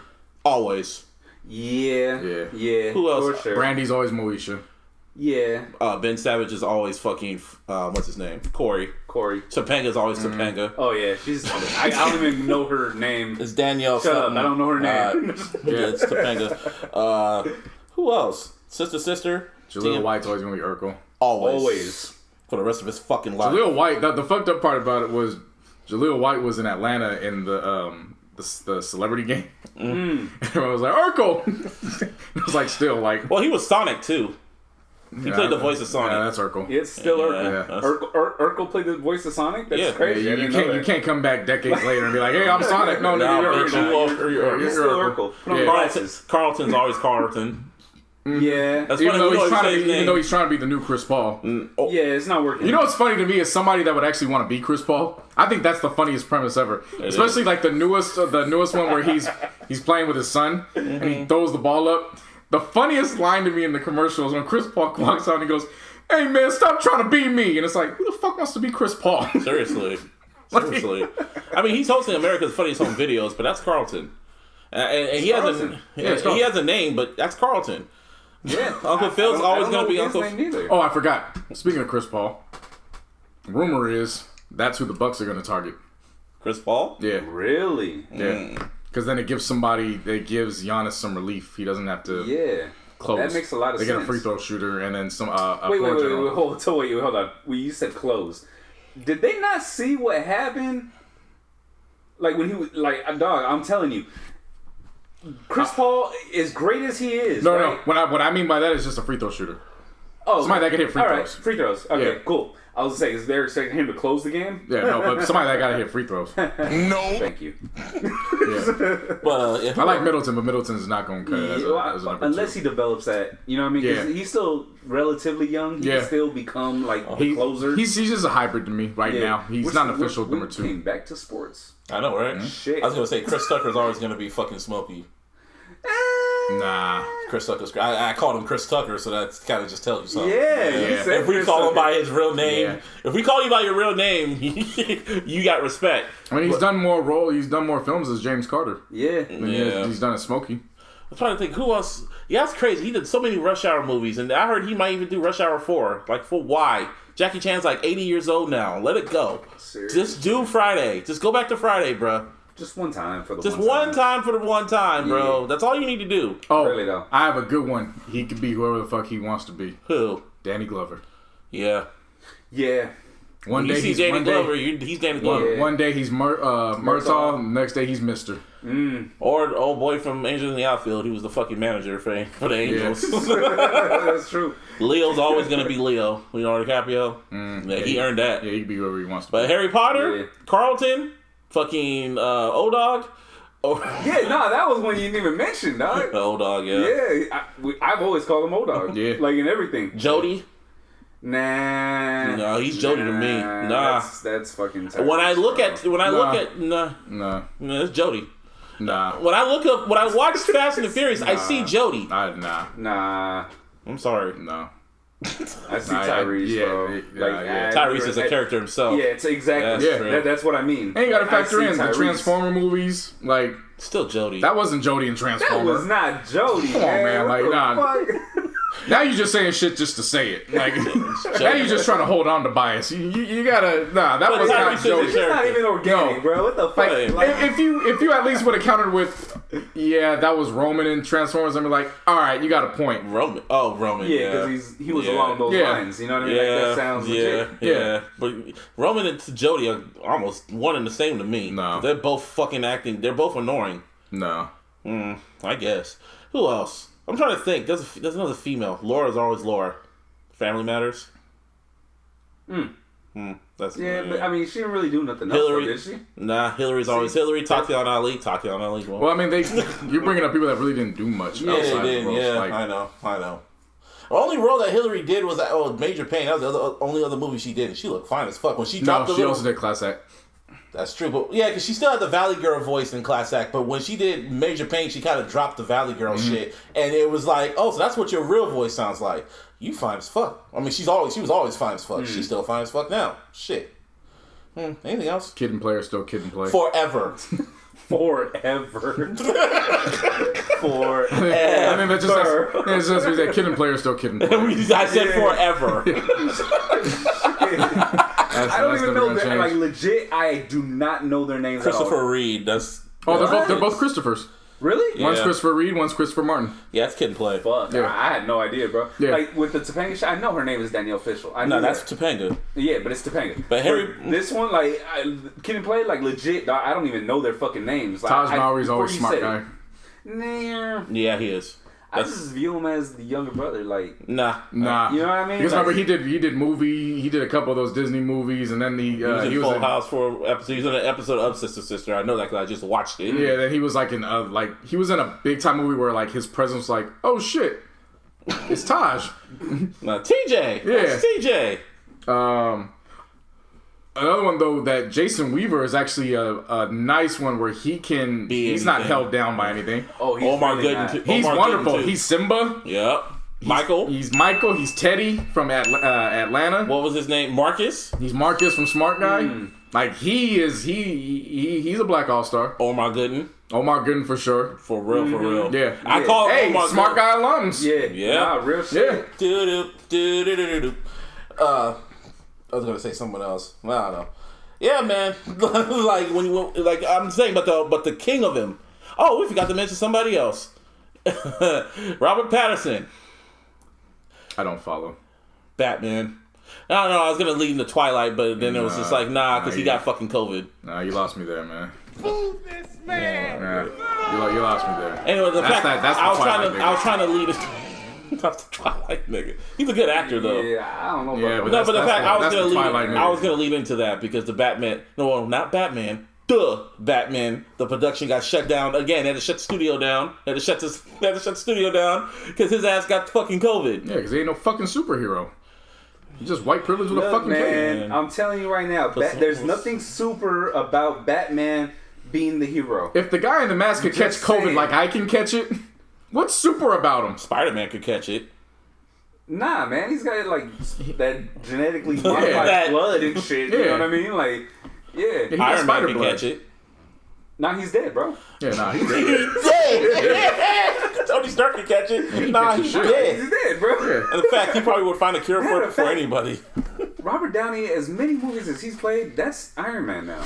Nah, Robert Downey I Jr. deserves that respect. I don't know, man. Robert Downey Jr. deserves that respect. I don't see him as anything other than for Iron the younger Man. generation that don't know anything about him before Tropic Thunder. Or not just Tropic Thunder. He did hell of other movies. No, what I'm saying is the younger generation that doesn't know anything about him before Tropic Thunder. Yeah, no, that's Iron Man. That's Iron Man. Because a lot of people don't realize that Tropic Thunder was his last hope to remain in Hollywood. Yep. No, it wasn't Tropic Thunder. It was Iron Man. That Iron Man was the fucking for his last hope. That's when he was really just getting off his drug binge. Then it was Iron Man. Then there was a few other movies. There was Tropic Thunder. And then after this, all of a sudden, then it was the whole Tropic MCU. Thunder was 2007, Iron Man was 2008. No, it was the other way. It was. Let me double check. Because I remember Iron Man came out when I was. I remember Iron Man came out when I was. Iron Man came out first. Iron Man came out first. Then it was Tropic Thunder. You're right. Yeah, Iron Man came out first. Then it was Tropic Thunder. Because he did the Due Date. He did Due Date next, and then after that he started doing MCU movies. I forgot about that fucking movie. That's on HBO Max. That's great. Oh, it's not even on HBO. It's on Netflix actually. Really? Mm-hmm. That's a funny ass movie. Hell yeah! I need to watch that shit again. Especially when they go over the border. Shit was hilarious. Oh, when he socked the kid. When he was about to walk away, he was like, "We good?" No, he didn't say, "You good? You good?" But yeah, man. Oh, speaking of the MCU, reports. Oh, they both came out in 2008. Oh wow! Fuck. She made money. Yeah. So yeah, but Lucky You was 2007, which is the cameo. Then he had Charlie Bartlett because he was the principal. Yep. And then Iron Man, Incredible Hulk, which the credit cameo. Yep. And then Tropic Thunder. Mm-hmm. And then the soloist. I forgot about the soloist. Solo. Oh, damn. That was Jamie Foxx, right? Yeah. Then it was all the MCU movies. Mm-hmm. Yeah, speaking of MCU, a report came out which predicted which pretty much confirmed what I predicted, is that they had plans to make Shuri the next Black Panther, and now it's reports that that's the plan going forward. They're going to try to make her the new, of course, and they just got to figure out how to do the story. So that's the report right now. Anything else? I feel like there's something else. I feel like there's something. I don't know. OVO people are saying that Drake's coming soon. I mean, obviously. I mean, we already mentioned whatever. that. Yeah, whatever. We've been saying that. Yeah, I know. Conway's dropping. That you know what I realized? West Side Gun didn't drop last month. You sure didn't. And the passing. Oh my God, he was supposed to drop. Yeah. Oh, the 29th, huh? Everything. No, he's dropping this month. No, it was supposed to be last month. It was the end of August. Remember? Was it? Yeah. Let me look. I'm looking right now. Remember, because it was remember. Remember, it was supposed to go. It was supposed to be Benny, and then it was going to lead into him, and then he made that whole announcement and everything. But DJ Shea passed away, so I think they just pushed everything back. I was gonna say, because even Armani was supposed to drop. Yeah, they were supposed to drop in 40 days. 8/28. Yeah, you right. Yeah. He was supposed to. Yeah, they pushed everything back because they sure did. That's wild, bro. I hella forgot about that. Yeah. So Conway's dropping this week. Damn. Yeah, he was really hyping that shit up. I hella forgot about that shit. Damn, ain't that a bitch? Kendrick coming. We talked about that when he's floating on water and shit. Wait, what? I did not see that. No, there was scenes of him shooting the video out in LA, and there was they showed him on the beach, and he was just I guess he was on a crane, and it was like he was floating. SZA, that's what we need to talk about. I didn't listen. I didn't listen. Nah. Wow. I heard a snippet. That was I played Big Sean, and that's what I listened to this week. Like, dog, look, I'm gonna show you right now my what's called Apple Music and shit. The last thing that I downloaded was Detroit 2, and then there's the playlist that I was working on. Oh, wow. And that's literally all that I had from last week. Because honestly, that is all I listened to was Big Sean. Yeah. When I'm telling you, as soon as I saw that Snitchy 60 might go number 1, I was like, Bron in Game 6. Never. Yeah, same here. Well, I legit, I'm gonna break it down now, okay? Because I kind of mentioned it earlier, but I'm really gonna break this shit down. I went onto my computer. I rarely use my computer outside of when we're here. You know what I'm saying? Like, unless I'm, recording or, possibly making a beat, whatever. For just random shit, I never really use my computer. I always listen to music off my phone. I actually got my computer out, plugged it in, because I wanted that shit to stay on all night for the next few days. But anyways, plugged it in, search Detroit on Apple Music. Detroit 2. Mm-hmm. Yeah. Play. Repeat. Open up Spotify. Search Detroit 2. Okay. Play. Okay. Repeat. Title. Open that up. You got a streaming farm in your house? In my fucking house, dog. For Big Sean. Yes. Okay. For Big Sean. Because you already know, I do not fuck with dude. He had to do it by any means necessary. Okay. He could have bought it, means. but he had to stream and buy it. You understand, you went from last week saying nobody listens to music on the laptops and computers now. I wasn't listening to it. And then in 1 week, you opened up all the streaming platforms and just played all the music. Because it was a mission. That's my point. No, but the point is I'm making it was a mission. It wasn't about listening. The fact that it was still getting played on the computer is all that I was saying. No. Shit. We were talking about the credits. Yeah, but what I said was in order to get to the credits, you got to press play on the computer. You said nobody listens. No, you don't. Nobody listens to music on the computer no more. Yeah, I wasn't listening. But that's what I was saying, dog. You're taking shit out of context. But anyway, the point he's saying is that he wanted to stop Big 6ix9ine from by any means necessary, I understand. and he had to break his one rule. I understand. He had to break his one rule. I understand. And that's not my one rule. The point I'm saying was, if you didn't know what the credits was, you had the opportunity to go look at the credits right then and there if you wanted Untitled. to. Yeah, they was also on Apple Music because when I bought the album, all the credits was right there too. Oh, so you bought the album? I was streaming the album, so Yeah. I didn't get all that. The fact is, he stopped. Martin's the reason why 6ix9ine didn't go number 1. That's 6ix9ine's the reason why he didn't go number 1. Real shit. I'm just saying. That little bitch is the reason why he didn't go number 1. Well, snitch. Hey, man. Well, it rhymes. It's kind of funny. Yeah, like it's like we're really documenting his downfall right now. Like I was going back listening to the old episodes. I'm like, wow, we really documented all this shit. Yeah. Anything else? Covered everything. Yeah, I guess we did. Yeah, it's episode 198 of the iLLogical Sense podcast. You could always follow me on the Twitter. Shout out to Mr. Fab. Happy birthday to Karina. Happy birthday. Happy birthday. Yeah, you can follow me on the Twitter at Mr. Busby4 lowercase 08. You can follow us on Twitter at iLLogicalSP. You can follow us on Instagram at iLLogical Sense, and of course on the Facebook. Give me a hell yeah! And on all social media, JC No Yes! We getting closer and closer to the conference finals, man. It's getting there. Feels good. Football starting. Niners, bitch. Feels real All day. good. Oh yeah, what's his name? It's And gonna. tomorrow. Oh, what's his name? J-Rock's gonna do the halftime show, I think. Well, I don't know how he's gonna do that. Oh, I think open kickoff show. Something. There ain't gonna be no fans there, but he's gonna take part somehow, some way. J-Rock? Yeah. That's tight. Oh, I gotta put you two up Perform on when? I think during the Cowboys and Rams game. Ah, This is LA. I got something for y'all. What? what's up? I think Larissa perfected her hot sauce. Oh, shit. And y'all know how y'all two was a few weeks ago when y'all tried the hot sauce. Right, I think she got samples for y'all too now. for sure. Yeah, no, she hit me. She's like, I think I got the hot sauce. I was like, ooh, I'm gonna need that. I need that. Facts. Speaking of Martine. Oh, yeah, you can follow me on all social medias at VNMS408. Yup. And search VNMS on all your digital streaming platforms and stream my music. Doesn't matter to me if you do it from a computer, from a phone booth, from anything. I don't give a fuck. Just stream that shit. I got the Tower Records. Somebody got to make something where we get the retro Tower Records effect. You know what's funny? Yo, that'd be lit. Gavin Newsom signed the bill for the to save the small businesses at an old Tower Records. No shit. Yeah, he signed it. It was something else, but it used to be an old Tower Records building. I'm like, yeah. You know what I should That's do? tight.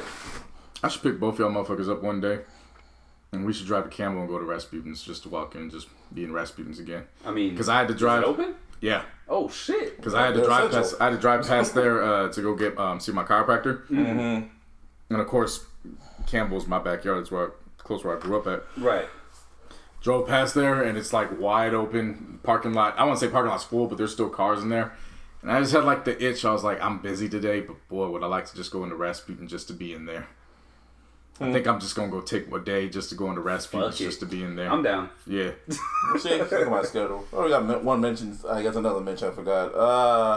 TMZ released, I guess, a report saying that Tory Lanez apologized. Oh yeah, that's what we forgot. Yeah. Oh. Yeah. No, he apologized, but he didn't mention that he shot her. Yeah, I was gonna say it's damning, but it's not damning to the final degree if you're Tory's defense team.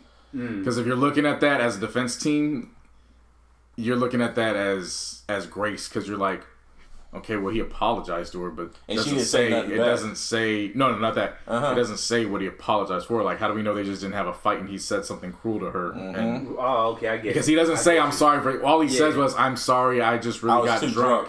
Yeah. That's all he says. Like, yeah. And people are going with the narrative like, oh, he admitted that he shot her. And I was like, no. Nah, he never said the words. If No. he say the words, it's not admitting But you what know, you did. but you know. Well, But yeah, I mean, it seems Well, he that does. way. Yeah, I will say this. While I believe that his defense has something to work with, Right. I believe he admitted it. He just didn't say it because He can't. he can't. Yeah. Like And he then knew from jump. He couldn't say what he was apologizing and then he for. got mad. Then he got mad at fucking, I guess, a report that came out saying his streams went down.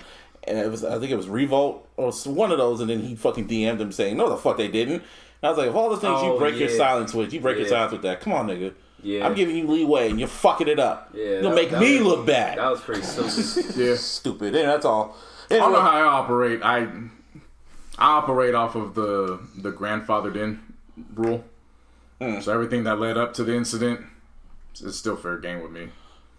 Like, it's not like I turned everything off. I mean, I'll say that I kind of agree with you to a point. You know what I mean? And it's just that if it turns out he to be did. proven that he did it and shit like that, then it's like, all right, nah, I'm done with you. Oh, see, for me, Like, in total, like, Yeah. See, for me, it's I could still put it on and be like, damn, that bitch ass nigga really made this dope song. Like, I can enjoy the song and still remind myself of what he did.